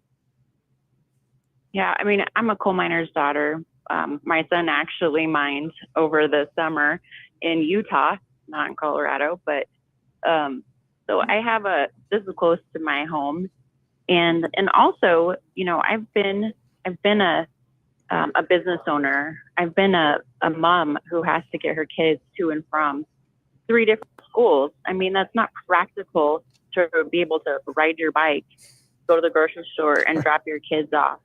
You know, and also we live in Colorado. It's very rural. It's harsh weather. It's hard to get to point A to point B. And so conservatives, we live in reality and we govern with what we have. And we understand human nature, and we want to create a fair playing course so people can actually thrive. And it's just not reality to say and force people to ride their bikes everywhere. And I think that that's a real disservice for taxpayers who've paid into our state in CDOT, and they expect roads and they end up getting bike lanes. And that's not fair. Bobby? And we're seeing it too in Grand Junction. I mean, bike lanes are everywhere. They're trying to turn historic streets like our 7th Street, which is like beloved, beautiful street that has beautiful trees, beautiful sidewalks, and they're trying to turn that into bike lane maven, and it's really tough. And it doesn't work, and it's not really safe for either the bikers or pedestrians or the cars. And so we just want to get back to governing in reality, and making sure our tax dollars go to where it should be. Hey, Bobby, it's Heidi. It's great to talk with you this morning. You know, one thing that I've been paying attention to as I'm working on the Road to Red project, which is the other one about helping the grassroots rebuild here, is that the Democrats have a very intentional plan, and they're focusing on places like Mesa County to take back county commissioner slots, school board slots, city council slots. They are hardcore going after Mesa and Douglas County, but Mesa specifically. How are you seeing that play out right now? And what happened in the last election? Did Mesa go more red or more blue? We really are a stronghold, and it is a compliment. I'll take it as a compliment. If they're targeting everywhere in the state, they're targeting Mesa County. That's a huge compliment for how effective we are and where our priorities are. And our priorities really, truly are on working families and making a better life for them. And so if they want to target us, we'll put our best foot forward and make sure that we're sticking to what matters for working families. And that's jobs, that's low taxes, and that's just common sense approach to governing.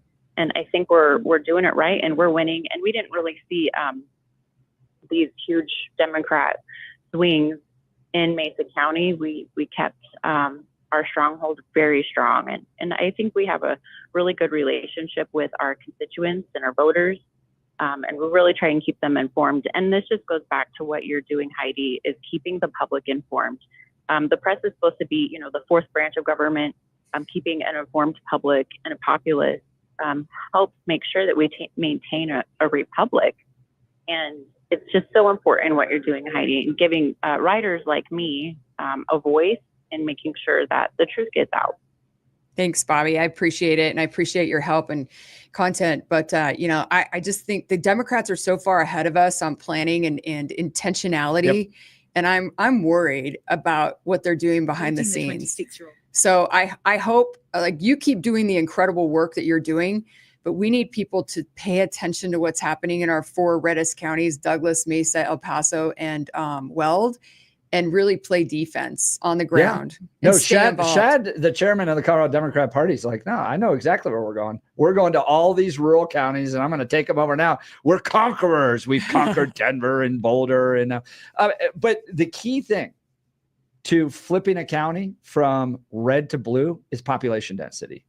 So that's what happened to Douglas County, right? When I came here and worked for the Romney campaign, don't throw things at me, I'm sorry. But when I worked for Romney in 2012, targets were Jeffco and Arapahoe with banking votes in Douglas. We knew we could get a ton of votes out of Douglas County and El Paso County, but we're going to go spend all of our time fighting in Jeffco and Arapahoe. Nobody fights there anymore. We're like, oh, Arapahoe's blue, Jeffco's blue. And now Douglas County, I think you won by 1 percentage point. Yeah, and Lauren too. Like Right. it's way too close for comfort. And the change was not this massive political change where all of a sudden the people are like, Republicans, ew. No, it was population density. They just had a lot more people move in. So Bobby Daniel, Mesa County Commissioner, what are you seeing on the population front? Are you getting a lot of people that want to move to Mesa County, people that are leaving Colorado because they can't deal with the regulations anymore? What's your take on that?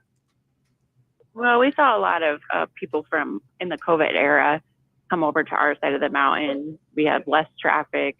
We could get to nature quickly. It's just very lovely on the western slope comparatively to some of the metro areas. But our population hasn't jumped. There's not a lot of domestic fleeing. It's very steady. It's a steady growth right now. But I do understand what you're saying about influx of people. I think Florida had a huge success when they had a ton of people seeking freedom and coming to Florida. And so that really shifted the electorate. We did have marijuana was legalized in Colorado, one of the first states. I think that did shift our population a little bit too. Yeah. And then we did have California, a lot of people coming from California to Colorado. So there's that shift as well. We've just had a real steady stream. So it hasn't affected Mesa County quite as bad as some other states have seen such a hard shift. And also, so it's not as comparable, but we're just really trying to make sure that we're just governing with common sense values and people can kind of see it. Mesa County, we stayed open while the rest of other places were shutting down with the COVID era. We had a free to choose initiative. Our commissioners pulled that together and it was really lovely because it kept our economy rolling and we didn't have this hard swing in our economic shift. And so we were able to keep people employed and keep people providing for the families. And I think that steadiness really set us up for a long-term success economically. Talking to Bobby Daniel, she's a Mesa County Commissioner. She's also a contributor, has written for RockyMountainVoice.com. That's RockyMountainVoice.com. This is Heidi Ganal's project. Great news, local, state, national, as well as podcasts, videos, a speakers bureau, and a daily email that goes out. You can subscribe for free by going to RockyMountainVoice.com. Okay, so Bobby, last time DJT was El Presidente. We had BLM in Mesa County. Any talks, any conversations with the incoming administration about getting BLM back out to Colorado? Yes, we have. We're really looking forward to this. The BLM had originally, and this is the Bureau of Land Management. So it might not mean Black Lives Matter. Important clarification. Thank you. Yeah. So Mesa County has 74% public land. It is bustling with people wanting to play in Mesa County, and we sure do appreciate it. We love our public lands in Mesa County. But it just makes sense to have a headquarters in Grand Junction. And we had it there for a while. The Biden administration pulled it back. We're advocating for it to come back into Grand Junction and really just stay in the heart of public land country. It makes absolutely no sense to have decision makers in Washington, D.C. and not where it should matter, closest to the people that it serves. So we've been advocating. I was able to write a piece in Rocky Mountain Voice advocating for the ways that, the federal land needs to be closer to the people that it serves.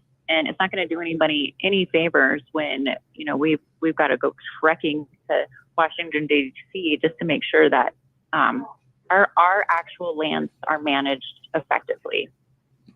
Talking to Bobby Daniel. She's a Mesa County Commissioner. She writes and publishes regularly at Rocky Mountain Voice. You can follow her there at RockyMountainVoice.com. A lot to track. Hopefully BLM, Bureau of Land Management, ends up back in Mesa County. There's a lot of opportunity out there, a lot of economic opportunity, great people. It's a red county.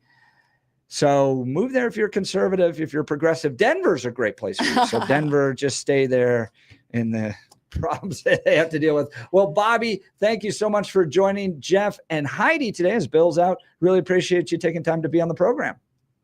Hey, thank you both. I really appreciate all you guys do. And we love our state and it shows. And we're just incredibly thankful for you too. Well, the thing I love about Bobby was she went from mom activist to elected official. Mad mom. She's one of our mad moms. Remember that, Bobby, at the debate when Pola said, "I'm a happy dad." I was like, oh. It came off a little condescending for sure. It's just too bad. But I think our voice matters, and I think that you've done a great job of amplifying that, Heidi, and I appreciate you. Thanks, Bobby. Well, I mean, thanks guys for having me on. What you get with go ahead, moms, Steph. what you get with moms is a no baloney type of attitude, right? You got to deal with little ones all the time. So you're like, I'm not putting up with this. So you take that attitude of like, I'm not gonna put up with it, and you take it into government, and government runs more efficiently. We need more moms. You're married to a great mom on a Yes. mission too. Nicole's Yeah. awesome. She's already making a big difference in this community, and someday we'll run. But one last question, real quick, Bobby, before I go, I want you to encourage other moms out there. Talk about the leap you made from mom activist to now elected official, and how scary it was. Well, I think your kids will give you probably the biggest scare of your life in different ways. So when it comes to being an elected official, it's kind of doesn't really scare you as much. That's a great point. That is a great point. Every day is an adventure You're like, as a mom. "Hold the diaper bag. I got this." So yeah, I mean, when it comes to your kids, you would do anything for your kids. You constantly are putting yourself to protect them. And so politics is no different. I mean, fighting culture, fighting different things that could affect them negatively, you're always going to step out in front of a bus for them, no matter what. And so when you transform into a mom, and that journey, it just prepares you uniquely to fight for what you believe in. And politics is just another extension of that, and it's maybe a little bit more public, but you kind of lose all of yourself anyways when you become a mom, and you're fighting for them, and so it's pretty it's an easier transition, I would say. What do you think your kids have seen in a mom that stepped out into the public square? Oh man. Well, I've seen it in them. They're fearless. They try things that they wouldn't have normally probably tried. There's a confidence to them that I think, hey, my mom can do this, so can I.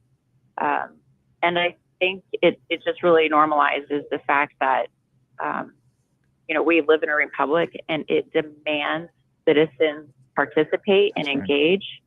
And I think that it resonates with them, and they understand it on a deeper level. And, and I think too, like my faith, that's something that carries with them, and they've developed their own faith and their own foundation for whatever God has called them to do. And I think that that's really powerful, leading by example, and just fortifying them to go into the world and, shooting those arrows off into wherever God points them to. And it's a beautiful, it's just a beautiful journey. Way to summarize all that. Bobby Danielle, a great example of a mom concerned about the direction of her community, inspiring everyone around her, including her own kids, by stepping up and seeking elected office. Bobby Danielle, Mesa County Commissioner, thanks so much for joining Jeff and Heidi.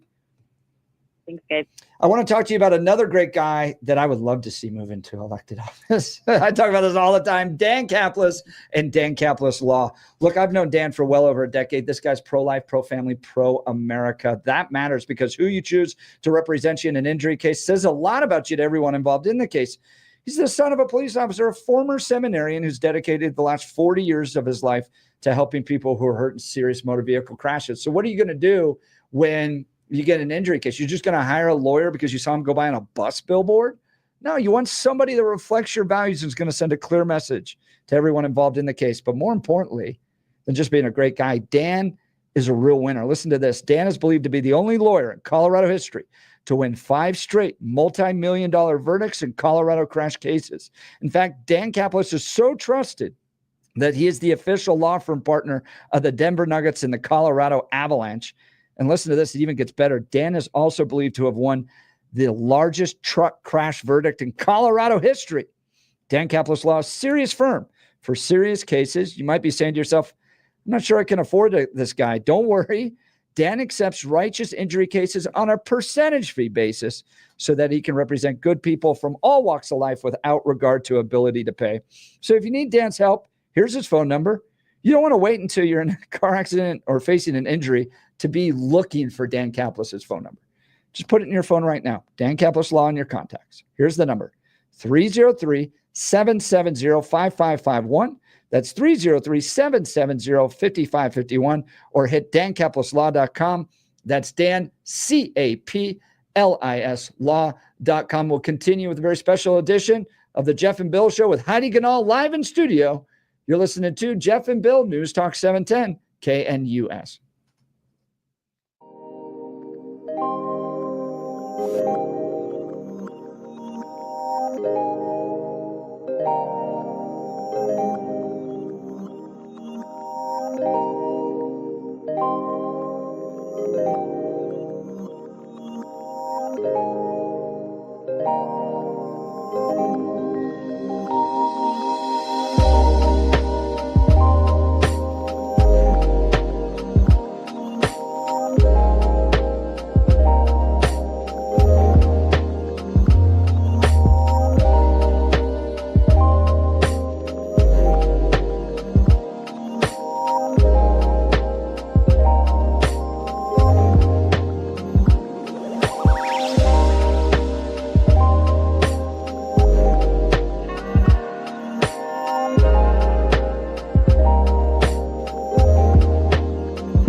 Over now.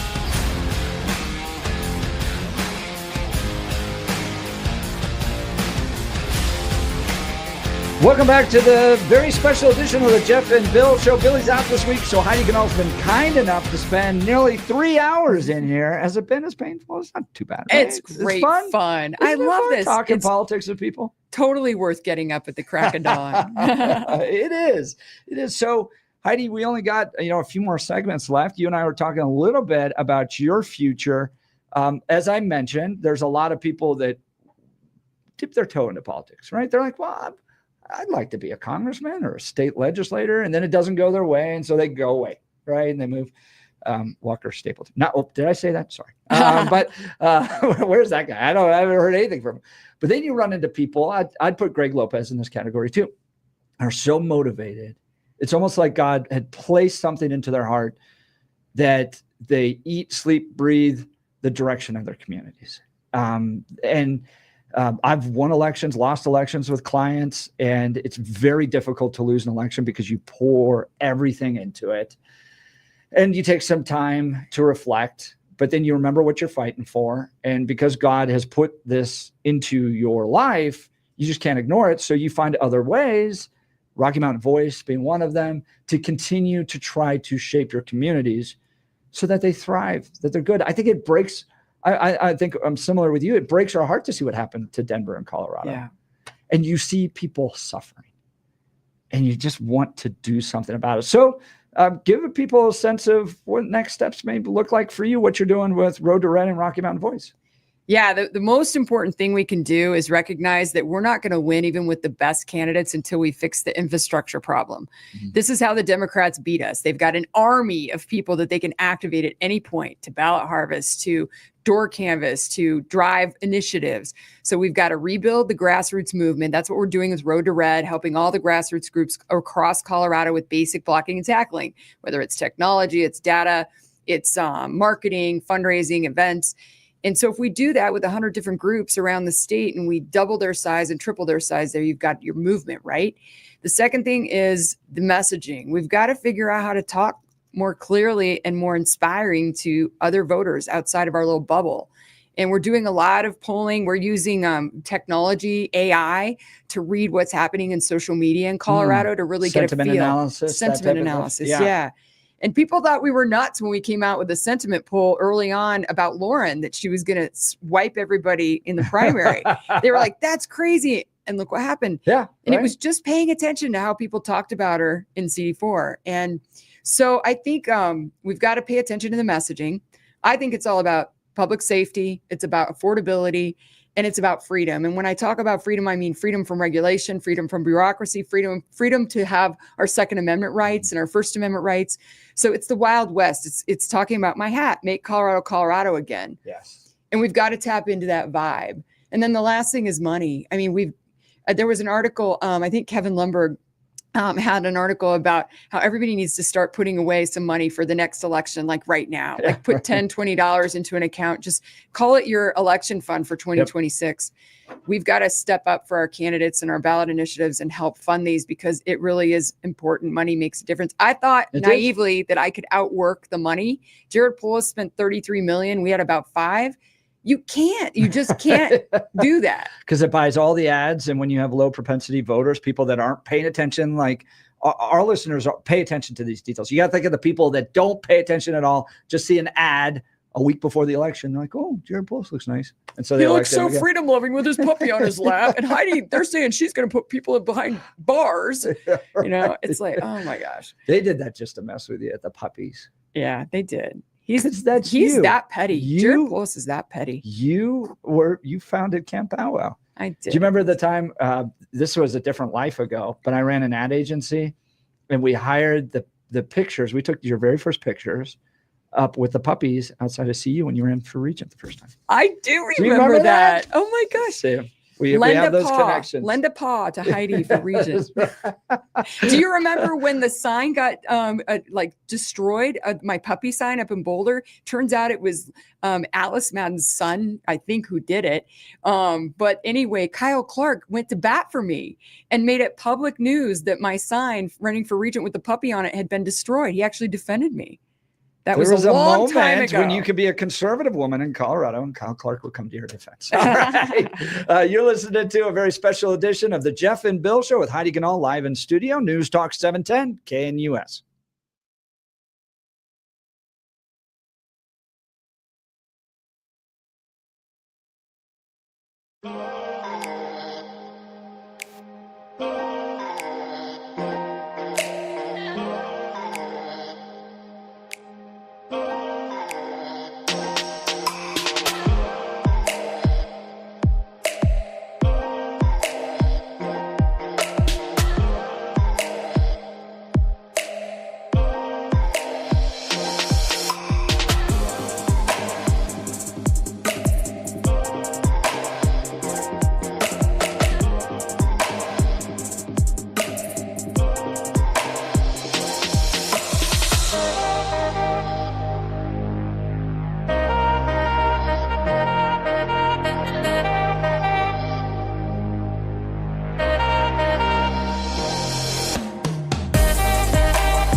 very special edition of the Jeff and Bill Show. Heidi Ganahl's live in studio. Bill's out today, but don't worry, Bill will be back on Monday. So Heidi, we only got about a minute left.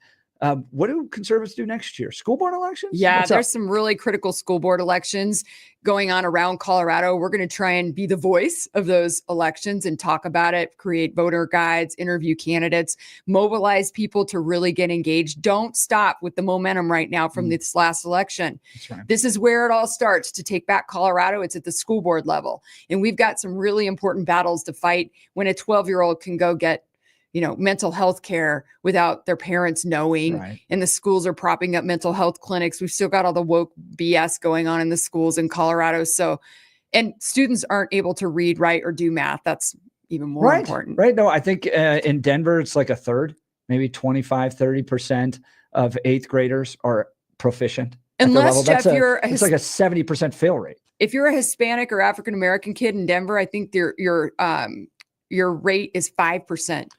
It's horrible. In any sane world, this would be rejected and reformed, but we continue as voters in the state of Colorado to put progressives into power, and it's not working. Well, Heidi Ganahl, continue to follow her on X. Sign up for Rocky Mountain Voice and go visit GQ Barbecue today for lunch with locations in Westminster, Lone Tree, Lakewood, and everywhere else. It's a great place. Thank you so much for being on the Jeff and Bill Show. Thanks for having me, Jeff. It was great fun. So we'll come back. I'm going to talk ski lift prices. You're not going to want to miss this. So Heidi is off. I'm going to continue. You're listening to the Jeff and Bill Show, News Talk 710, KNUS.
It is 9 a.m. in the Mile High City. Good morning, Denver, Colorado. You've tuned into the Jeff and Bill Show, News Talk 710 KNUS. I'm your co-host, Jeff Hunt, along with Billy Thorpe, bringing you the freshest insights, hottest takes from the right, left, and center. Congratulations. We're off and running, working in the greatest country in history, and we got a whole hour planned for you of engaging discussions, critical analysis, most importantly, your phone calls and texts, because this is where Denver's voice is heard loud and clear. So grab a cup of coffee, Denver, and let's dive into the issues that matter most to you right here, right now. Coming up in just a little bit, Kyle Assay is going to join us. He's a senior director of Stanford Medicine. You might be asking, we're going to have a conversation about medicine? No, skiing, actually. He has done this totally independently. The thing's gone absolutely viral on LinkedIn. Something like 5,000 engagements. And I, as a ski lover, am super passionate about this. All right, listen to this. Kyle Assay, my annual post highlighting the affordability crisis within the ski and snowboard industry. He started tracking the data a few years ago with the introduction of the Epic and Icon passes. It's pretty staggering to see resorts like Park City Snowboard and Vail that have increased their prices since 1979 by over 2,300% compared to price-adjusted inflation around 340%. The sad reality is that systems like Vail Resorts have designed their business models towards the out-of-state travelers who contribute to lodging, dining, and ski rentals. The contribution margin for lift tickets isn't as substantive as you would think. Here is hoping they would institute local discounts, or else future generations will never know what skiing and snowboarding is. Oh boy, get worked up about this, because I grew up in Colorado skiing with Eskimo Ski Club, and it was like $20. I'm sure I know there's a monthly fee, but we got a lesson, we got a full day ski pass, and a bus ride up, and it was so much more affordable. And my kids don't have any of those options. One's the ski clubs are all kind of gone. But two, if I want to take them up there, it's so extreme. I did this calculation one time. I put my kids one day, didn't even know what I was doing. We went to Beaver Creek, put them in a ski club or a ski school, and I got the bill afterwards. And it was, whoa. So I sat down and I calculated what the cost would be to send my kid to Harvard for a day versus the Beaver Creek Ski School. Guess what was cheaper? Harvard. Harvard was cheaper than the Beaver Creek Ski School. Are you kidding me? See, part of my big monster weight loss journey, boss, is that I want to go skiing and snowboarding. But what the heck, man? I mean, really? Harvard for a day? Harvard, if you go to Beaver Creek Ski School and you pay the rental and you do all that and the lunch and all that, and the lift ticket, yes, Harvard would be cheaper. That includes room and board in Harvard. You just broke my heart. I know. So Kyle Assay, he did this purely out of his own. He's an early stage venture capitalist investor. He's a senior director at Stanford Medicine. He's going to join us to talk about this. I just found this fascinating. We're going to get into that. But first, news and comment with Blake Olson. Good morning, Blake. Hey, good morning. That's why we go to Snowy Range in Wyoming. Really? Is that where you guys go as a family? Yeah, it's just, you don't have to deal with the traffic. Yeah. Just no, I-70 is a disaster. Simple. Yeah, it's so expensive, man. I mean, Loveland is good, but here's the frustration too. So the purists, right? Those that really know skiing, go back to the Warren films. What is gosh, I'm totally forgetting his last name. Ski Films. Oh yeah. Warren Miller. Warren Miller. Okay, Yep. so if you go, and I've been to a few of his of his movie premieres, they're fun. And what Warren Miller did that was brilliant was capture that skiing early on was all these guys that came back from like World War II, 10th Mountain Division, that type of stuff, just hiking up to the mountains and having fun. Yes. And exactly. it was beer, it was boys on the slopes, it was, cowboy hats. Yeah, and even the jeans that people from Texas jeans skiing in the 90s. That's right, man. It was affordable, it was fun. And now dangerous. Yeah. And even snowboards. You remember when Aspen banned snowboards? All that, it was Yeah. And now it's just gotten so Disneyland commercialized that No you're going to doubt. drop 10 grand. I've heard some people that are like, it's actually cheaper to get on an airplane, fly to Europe, and have a European ski vacation than it is to go to Vail for a week. Incredible. Wow. Don't tell my wife that. Please. Wait a minute, Sheila. I hope she's not listening. European ski vacation. Yeah. That is incredible. Yeah, it's sad. It's, it's kind of the story with Utah's the same way, I think. Yeah. So all commercialized, all Yeah. professionals, and they cater to like Saudi Arabian families that fly Right. in Exactly. and drop Yeah. 10 grand. Exactly. You know what? That's funny you bring that up because I don't know, it was about 5 years ago. We went to visit some friends from South Florida who were skiing. I don't know where they were, Beaver Creek, like you said, or I can't even remember, Keystone or something like that. And I'm so removed from that stuff. I'm there and I'm like, where the hell am I? I mean, I've never been here before. I can't afford skiing like that. Wow, this is cool. You ski up to your room. And someone with hot chocolate and cookies on a silver platter is Right. there for you. No wonder they love skiing. Yeah. But I mean, the bill, I remember the guy telling me, I mean, we spent $20,000 this weekend. And I was like, what? I was like, there's no way. Yeah. There's no way I could do that. All right. I'll just keep on praying. 25. Do not tell my wife what you just said, please. 25 and cloudy in Denver. Expecting a high of 47 today. The 7-10 5-day forecast coming up. Our top story.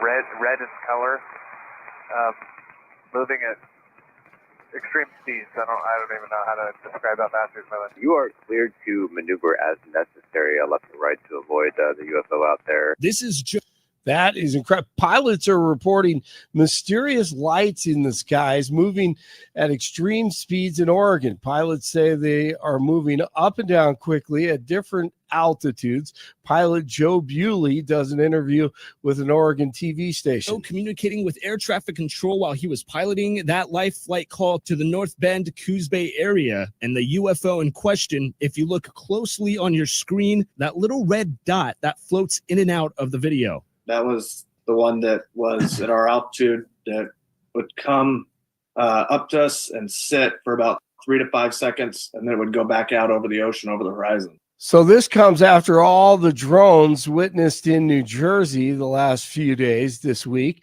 But what is going on? Another cover-up or incompetence in our government? Could be both. Some online sellers are removing listings for items featuring Luigi Mangione, the man accused of gunning down United Healthcare CEO Brian Thompson in Midtown Manhattan last week. Sally Patterson reports. Mangione's mugshot and photos circulated by police have been plastered on T-shirts, cups, even Christmas ornaments, all available for purchase online. Fundraisers supporting the 26-year-old suspect have raked in thousands of dollars. God, what is wrong with people? No God, no God. GoFundMe says it has removed campaigns to raise money for Mangione's legal fees because they violate rules against fundraisers linked to violent crimes. Mangione remains jailed in Pennsylvania following his arrest at the McDonald's in Altoona, PA. He's fighting extradition to New York, where he faces a murder charge. Now, Senator Elizabeth Warren, one of the most evil and biggest liars in the country, sympathizes with the killer Mangione. What happens when you turn this into the billionaires run it all is they get the opportunity to squeeze every last penny. Yeah. And look, we'll say it over and over. Violence is never the answer. This guy gets a trial who's allegedly killed the CEO of United Health. But you can only push people so far. And then they start to take matters into their own hands. Yeah. Wow. But you can only push people so far. It's amazing how they justify that type of stuff. Incredible. She Now- apologized for it, but still. Good. What? Crazy. Well, so I want to take a moment to talk about the reward. So there's questions as to whether or not the McDonald's employee will get the $50,000 reward from the FBI. And here's why. It says in the fine print up to $50,000, and it'll be determined by a committee based upon conviction. So this person that in the McDonald's who turned in Luigi may not see 50,000, may not see anything close to it, and it's going to be years before that's even opened up to the person. That is amazing. Isn't that crazy? They got to get him to New York first. Yeah. Yeah. Unbelievable. How disappointing is that guy? Jeez. Maybe someone will give him some insurance money or something, or a loan. I mean, figure it out. Insurance that probably doesn't work in this case. DJT vowing to pardon most of the J6 Capitol rioters when he takes office. Trump told Time Magazine, which just named him Person of the Year, by the way, that the pardons will start in the very first hour. He also said he will immediately reverse President Biden's executive orders to increase drilling on federal land. And a report years in the making says that there were 26 FBI informants on the ground in D.C. during the riots on J6. However, the report says that only 3 of the confidential human sources were given permission by the Bureau to report signs of terrorism. The remaining 23, they went out on their own and wreaked havoc. Pretty obvious. Carrie Urban on Fox with the best question.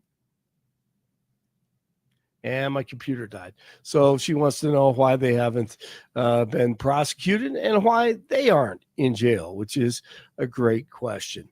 Hey, it's Army Navy tomorrow, college football, one of the great games every year. Enjoy that and have a great weekend. 22 in North Glen, 23 in Centennial, and 25 in Denver. Jeff and Billy continue without Billy. He'll be back on Monday. TGIF, Blake Olson, News Talk 710, KNUS. A mix of clouds, sun, and some fluctuating temperatures here in Denver along the Front Range today through the weekend. A series of Pacific waves will come through, but they're mainly going to affect the high country. The high country will be in and out of snow showers between now and Tuesday. Here on the Front Range, we'll be in the upper 40s today, low to mid-50s tomorrow and Sunday, cooling to the 40s for Monday, a little bit colder on Tuesday. Do expect some breezy periods and alternating days of sun and clouds. I'm meteorologist Don Day in the 710 KNUS Weather Center. A mix of clouds, sun, and some fluctuating temperatures here in Denver along the Front Range today through the weekend. A series of Pacific waves will come through, but they're mainly going to affect the high country. The high country will be in and out of snow showers between now and Tuesday. Welcome back to the Jeff and Bill Show. Billy will be back on Monday. Tomorrow and Sunday. Text messages a good one. Go and said Bill provides good therapy for him. So Steve will get through. It'll be all right. We'll have Bill back here soon. Hey, I do want to talk to you about my friends over at the Black Eyed Pea of Colorado. I love this restaurant. It's locally owned and operated by Steve and Michelle. This is a restaurant for all 3 generations, okay? My kids love Black Eyed Pea. My parents love Black Eyed Pea. You can get everybody there. It's home-style cooking, worth going out for. 8 locations. There's sure to be one near you. When's the last time you took the family to eat at the Black Eyed Pea? They've got daily specials. They've got senior discounts. Be sure to check out the new menu items, the stuffed spuds, 8 different and delicious baked potatoes. Here's just a few: the chopped steak spud, the sweet pork spud, the meatloaf stuffed spud. That's my daughter's favorite. The broccoli cheese stuffed spud. There's more. Everybody in your party's sure to find a favorite. Here's my favorite: the meatloaf. And look, we're in Maha time, right? Make America healthy again. And we're conservatives. That means we're not eating crickets or wafers or anything like that. We're talking about quality food, food that comes from the actual farm, not crazy processed food. And with the Black Eyed Pea, it is delicious. It is fresh. It is locally sourced. All of that at the Black Eyed Pea. The vegetables, even the desserts, delicious. So make your dinner party, rehearsal dinner, wedding reception, or company event a success, because you can get Black Eyed Pea catering And no matter what the occasion, Black Eyed Pea gift cards are always great. So whether you purchase them for your spouse, birthday favors, or holiday presents, they have you covered. I love everything about this restaurant. I know you will as well. Keep it in Colorado. Visit the Black Eyed Pea near you. All right. In just a little bit, Jeff Hildebrandt's going to be joining us with a little cowboy poetry as we saunter into the weekend. It's a big weekend, by the way, as Travis Hunter is up for the Heisman Trophy. We could have a Buffalo, a CU Buffalo. And this kid is great, by the way. Went up there to watch a game, and Frank McNulty, you know that name, Republican activist here in Colorado, is now the regent. Went up there, got to be field side at the beginning, and Travis Hunter came up, spent time with my son, high-fived him, threw the ball with him. No other player did that. But Travis Hunter, this guy has a incredibly bright future in the NFL because he gets what it's all about. It's a kid's game, and involving the kids and getting them to be a part of it is just absolutely fantastic. So Travis Hunter up for the Heisman Trophy this weekend. All right, in a little bit, we're going to talk with Kyle Asay about ski lift passes because the amount that they're going up is just remarkable. But I want to ask you, Jeff Hildebrandt, real quick here. Did you see about all these cattle that got rustled? Oh, yeah. Here in Colorado? Yeah. Like over 200 of them taken. Oh, yeah. Yeah. Yeah, well. Yeah, they were. I didn't know that cattle rustling was even an issue anymore. I certainly wasn't aware of it, but like, what do you do with the cattle? You know, like, I mean, they have brands on them, all that stuff. What do you do with that? Well, you could send them down to the border, right, and use them to feed people waiting to get into the country. or that's probably what maybe they did. Not. I don't know. Listen to this. This is from the Denver Post. Nearly 200 cattle worth at least $300,000 stolen here in Colorado. And I mean, this was down in Montrose County. State officials are heading down there to go look for them. You think Jared Polis will put on his cowboy hat and go down and help them out? Go after those cattle rustlers? I'm just not saying a thing. No comment on Jared Polis and his cowboy hat. Okay. I would be afraid if he did that, somebody would mistake him for a cow. No, never mind. Jeff Hildebrandt. Oh my goodness. You won't bring me in early again. I'll tell you that. That's right. Montrose County and state officials are investigating nearly 200 cattle reported missing from Montrose down there. Investigators believe that approximately 180 cattle were stolen and are seeking information about the theft. So if you run into that, there's a whole Colorado brand inspector organization going on. They're going to go try to find those cattle. All right. So I came upon this post on LinkedIn and it is going uber viral. Okay. And it has to do with ski lift pass comparisons. Now, Kyle Asay works in medicine. He's a senior director at Stanford Medicine, but we're not talking about medicine today. He did this on his own time. He does an annual post highlighting the affordability crisis in the ski and snowboard industry. And I take this incredibly personally because I can't afford to take my kids skiing. And I grew up skiing. And so I don't get to share this with them because it has gotten so expensive. Listen to this. Prices since 1979, Park City, Snowbird, and Vail have gone up by over 2,300%. And if you adjust for inflation, that's 340%. So to provide a little comment, a little analysis, is the guy who put this together, Kyle Asay. Thanks so much for joining the Jeff and Bill Show, Kyle. Absolutely. Thanks so much for having me, you guys. Really appreciate it. And, great summary of kind of a ongoing problem within the ski and snowboard industry. Very, very eye-opening to see some of that recent data related to ski passes and so forth. Now, you did this just because you're a passionate skier, right? This isn't part of your 9 to 5. Absolutely. Not part of my 9 to 5. I manage hospitals by day. And so definitely keep me busy with doing that. But I actually grew up in Salt Lake City, Utah, and loved skiing super young. I was fortunate to be taught to ski when I was 3 or 4 years old. Obviously, very iconic ski resorts within the northern Utah area: Snowbird, Alta, Park City, some of the other handfuls of resorts. And so a kid, obviously, and even as a teenager, skiing was super affordable, at least from my vantage point. Right. I could get a $99 season pass if I was on the honor roll and getting good grades.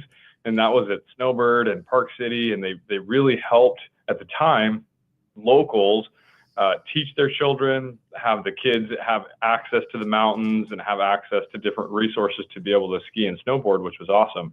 I'm obviously no longer a teenager. And so on the adult path, or even if I want to go ride on the weekends, the thing that's so challenging is I know the argument is that we have our icon passes and our epic passes.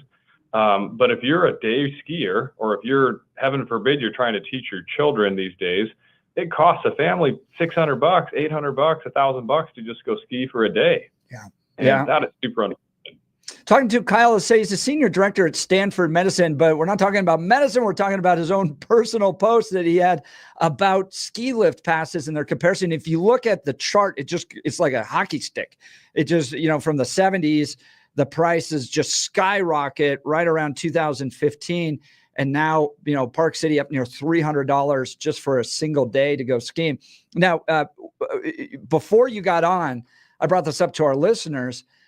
I put my kids in Beaver Creek Ski School one day. We were just up there visiting family, and I'm like, I'm going to put the kids in a day ski school. So we rented the equipment, put them in the ski school, and I got the bill back for all of it. And it hit me so hard. I was like, no way. So I sat down and actually calculated how much it would cost for me to put a kid through Harvard for a day versus the Beaver Creek Ski School.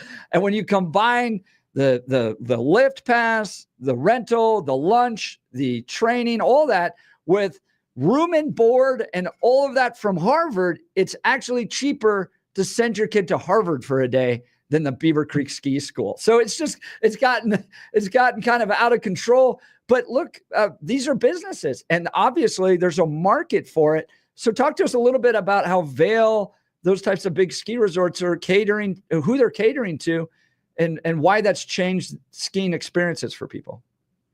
Absolutely. Well, that's fascinating analysis you did. I mean, if anything, that's maybe the next chart we need is the comparability of ski resort lessons to Harvard and some of the other Ivy League schools on a day-to-day rate. That's fascinating. No, but I think, there's pros and cons to it. And as an individual who loves to ski, I love the winter and having the accessibility to go to a lot of different resorts. I understand that as a business, they need to operate. And I understand with new infrastructure and lifts and so forth, it may cost more. However, we know that with the advent of these super passes, Icon, Epic passes, and so forth that are owned and operated by the Vail Resort System or Altria and some of the others, it has caused very interesting consumer behavior as to how that operates. And that's what I think is challenging, is that those passes inherently benefit the travelers, those who are traveling to destinations. They're paying for lodging, they're paying for food, they're paying for lessons, they're paying for ski rental equipment and so forth.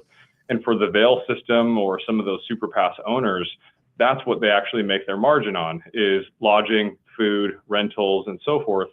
The problem, though, is that I, as an individual, if I'm traveling, I understand there's cost inherent within traveling.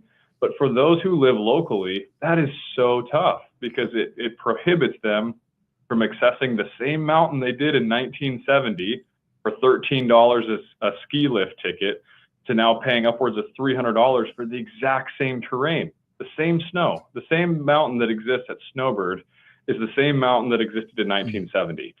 Don't understand why there's a $287 price difference in that day pass.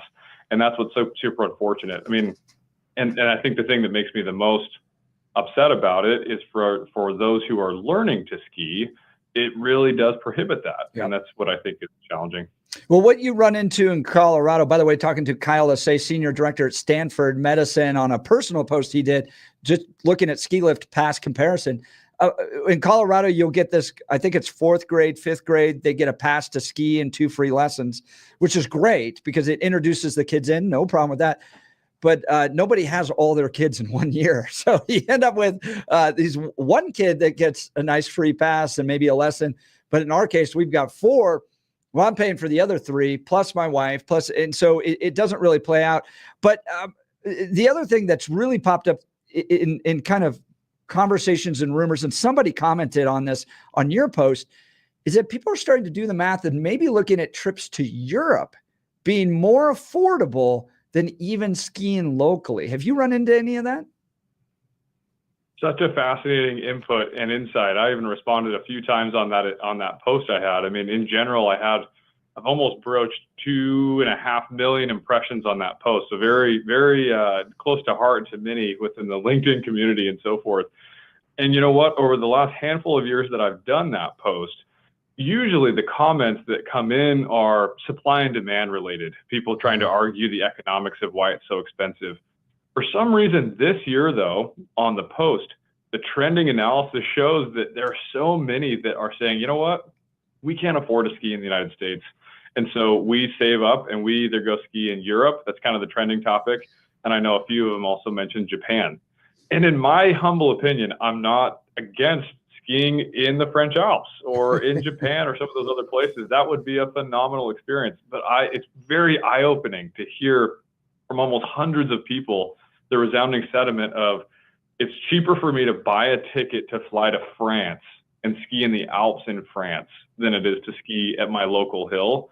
I'm like, that is very problematic to me. Yeah, I mean, and you're a business guy. So last question, where do you think this goes from here? Do you think, and I imagine that if you tried to open up a local ski resort, the challenges, regulatory to get that open, the competition, Vail Resorts and Corporation probably not going to allow that to happen. So from your perspective, business guy, where's this go? It's a great question. And in my opinion, I'm not discounting the complexities of modern day resort management and so forth.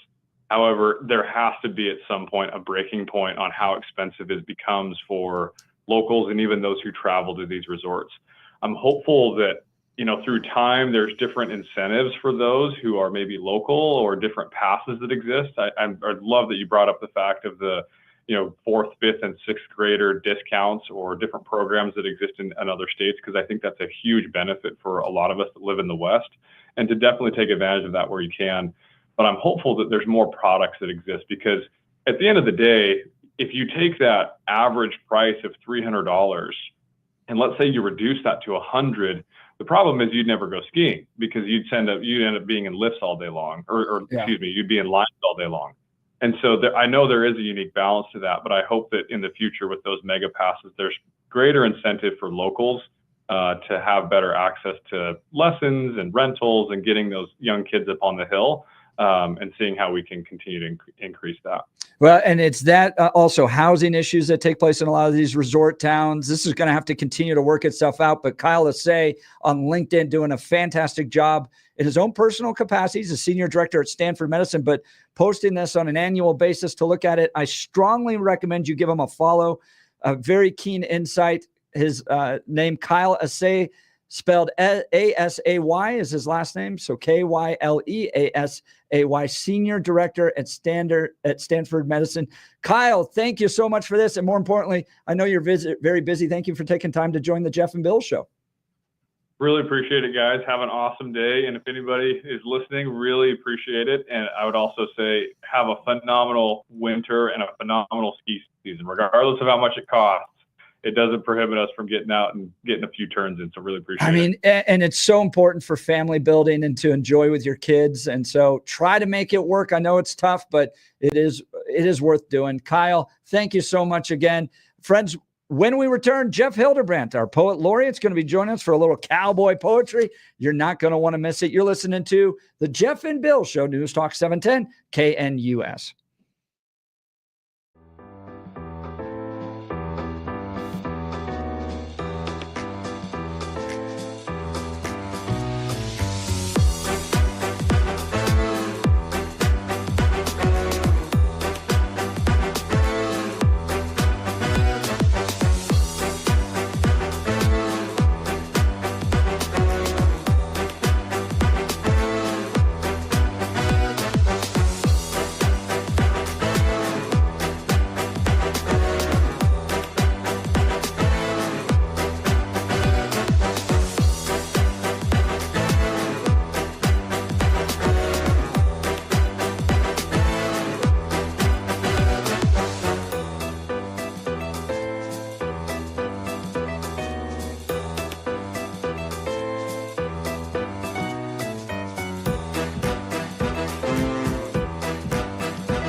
Welcome back to the Jeff and Bill Show. As you can imagine, the text messages are all over the place.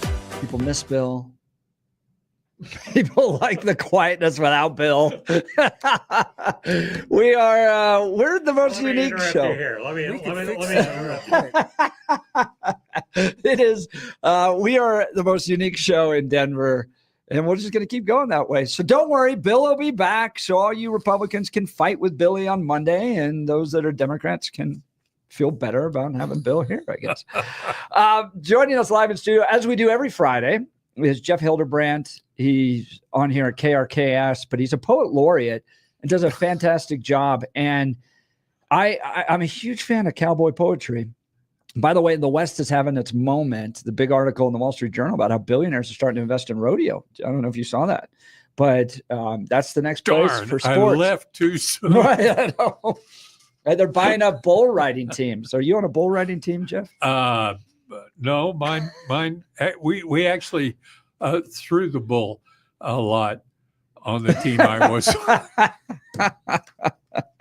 Quick with the wit. I did have a case when a radio station I worked at in Wichita over a holiday would host a rodeo. Nice. So families didn't have to leave town. And all of the people who worked at the radio station were the cowboys. That's fun. Yeah, no, it was not. And I may have told you this, but there was one time it was steer roping. Well, they didn't have any horses. And what they did was they tied the rope around the steer and then tied the other end to me. And I was the horse that had to slow down the steer so the kids could run out and tackle it and then tie it off. And they tie it around your waist? Oh, yes, they did once. Anyway. Did you just get pulled right off your feet? I just, face slid into the dirt? Yeah. It's At least it's soft dirt in the called rodeo. the sled maneuver. That is fun. And speaking of your wonderful conversation about the cost of skiing, what you didn't get into was what's happened to the cost of cocoa. Hot chocolate. You sit in. I didn't know about that. You ought to check that out. Because, well, I know nobody actually buys the food. If you're a Colorado native, you don't buy the food. No. At a ski resort, you ski with a frozen Cliff Bar. But what my wife and I do is sit in the lodge with cocoa and watch people fall. So that's my grandparents that's used to do that too. It's quite entertaining. Anyway, watch the kids out there because they're just little Gumby. They just bounce right back up. That's right. But the older ones, when they fall, then the ski patrol comes down and helps them down. Yeah. So we got some poetry we like to end the week with. A little bit. This, as you know, I worked for years with Western movie people, and so I developed a sense of feel for Western movies and the actors who were in there. And this is sort of a look back at the highlights of Western movies. It's called A Cowboy Legend. He's a cowboy legend from a time long gone, just riding the range and righting the wrong. When an outlaw had swindled some poor farmer's land, he never thought twice about lending a hand to help that sod buster get back what he'd lost, because he stood for justice no matter the cost. He's a cowboy legend from a time long gone. He was fast with his guns and quick with a song. If some lovely lady would give him a smile, he'd step off his pony and stay for a while. And when he left town, she'd say with remorse, he just sang some songs, then went home on his horse. Because he's a cowboy legend with a cowboy code that says, give all you got, but just take what you're owed. He wouldn't take money, that's just not his way, but he'd expect you to do the same thing someday. He's a cowboy legend from a time long gone, and he taught us all how to know right from wrong. He's the king of the cowboys. A white hat is his crown. And he never kicked dogs or a man who was down. He sat tall in the saddle, and he rode like the wind. And I wish that he'd ride by our way once again. I do miss those cowboys. Roy Rogers was the inspiration I for was the gonna last say, part. Roy, yeah. Those are the people that made the West, right? Oh yeah. I was lucky enough to get to know Roy and his family. Well, what was he like in real life? Funny. Was he? He was a funny guy. Yeah, we were doing an interview in Oklahoma City. He was there with Dale for the rodeo one year, and we were all serious talking about movies, and he said, when I die, they're going to stuff me and set me on top of Trigger in Victorville. And Dale just punched him. Just no. That is But funny. he had that. Where'd the that drink sort of come sense from? of humor. Where'd the drink come from? Did he actually like Coke with cherries in it? Oh, probably. Yeah, because that's what most kids know. The Roy Rogers is the Roy Rogers Coke with a little cherry in it. What's the next one there, Jeff Hildebrand? We're approaching Christmas. Amen. So I thought I'd throw this at you. And this for everybody just to think about.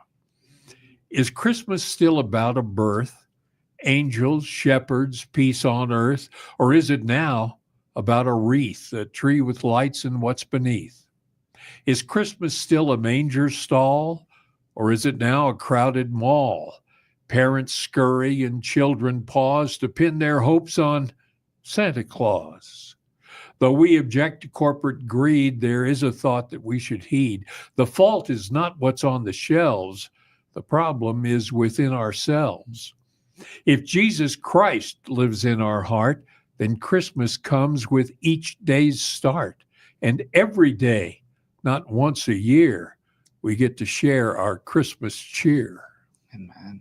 Gosh, that is a great reminder. You got to start your day reflecting on who Christ is, who your relationship with him is, and what he's done for us. Start your day off that way. And use that, harness it and let it take you out into the world and share the good news that way. That's exactly right. We're going to continue with one more or two from Jeff Hildebrand. You're listening to the Jeff and Bill Show, News Talk 710 KNUS.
Welcome back to the Jeff and Bill Show. It's been an absolutely fantastic show. If you missed any of it, go to 710knus.com to download the podcast there. Heidi Canal joined me for the first 3 hours. And boy, did we cover a lot of topics. Then talked with Kyle Assay about rising ski lift passes and where that's going to go. And now wrapping up with Jeff Hildebrand. Jeff, take us home with some cowboy poetry. I would love to. This is with thanks to Dr. Seuss. I remember that Christmas with fear and alarm, because it seems every wrangler who worked on the farm stopped to watch Martha Stewart, an expert for certain in how to make cookies and hem up a curtain. She showed them what's needed to prepare for the feast, how the presents should look, and how to cook the roast beast. While the ranch hands all watched her, there was one who did not, a scraggly old miser, a miserable old sot who hates all the feasting and won't do a thing except stand on his porch and curse when they sing. And my, how they'd sing. They would sing, sing, sing, sing. He would cry and would crone from night until noon, because not one of those carolers carried a tune. And this year he vowed he would wreck the whole feast. He would ruin the Christmas and steal the roast beast.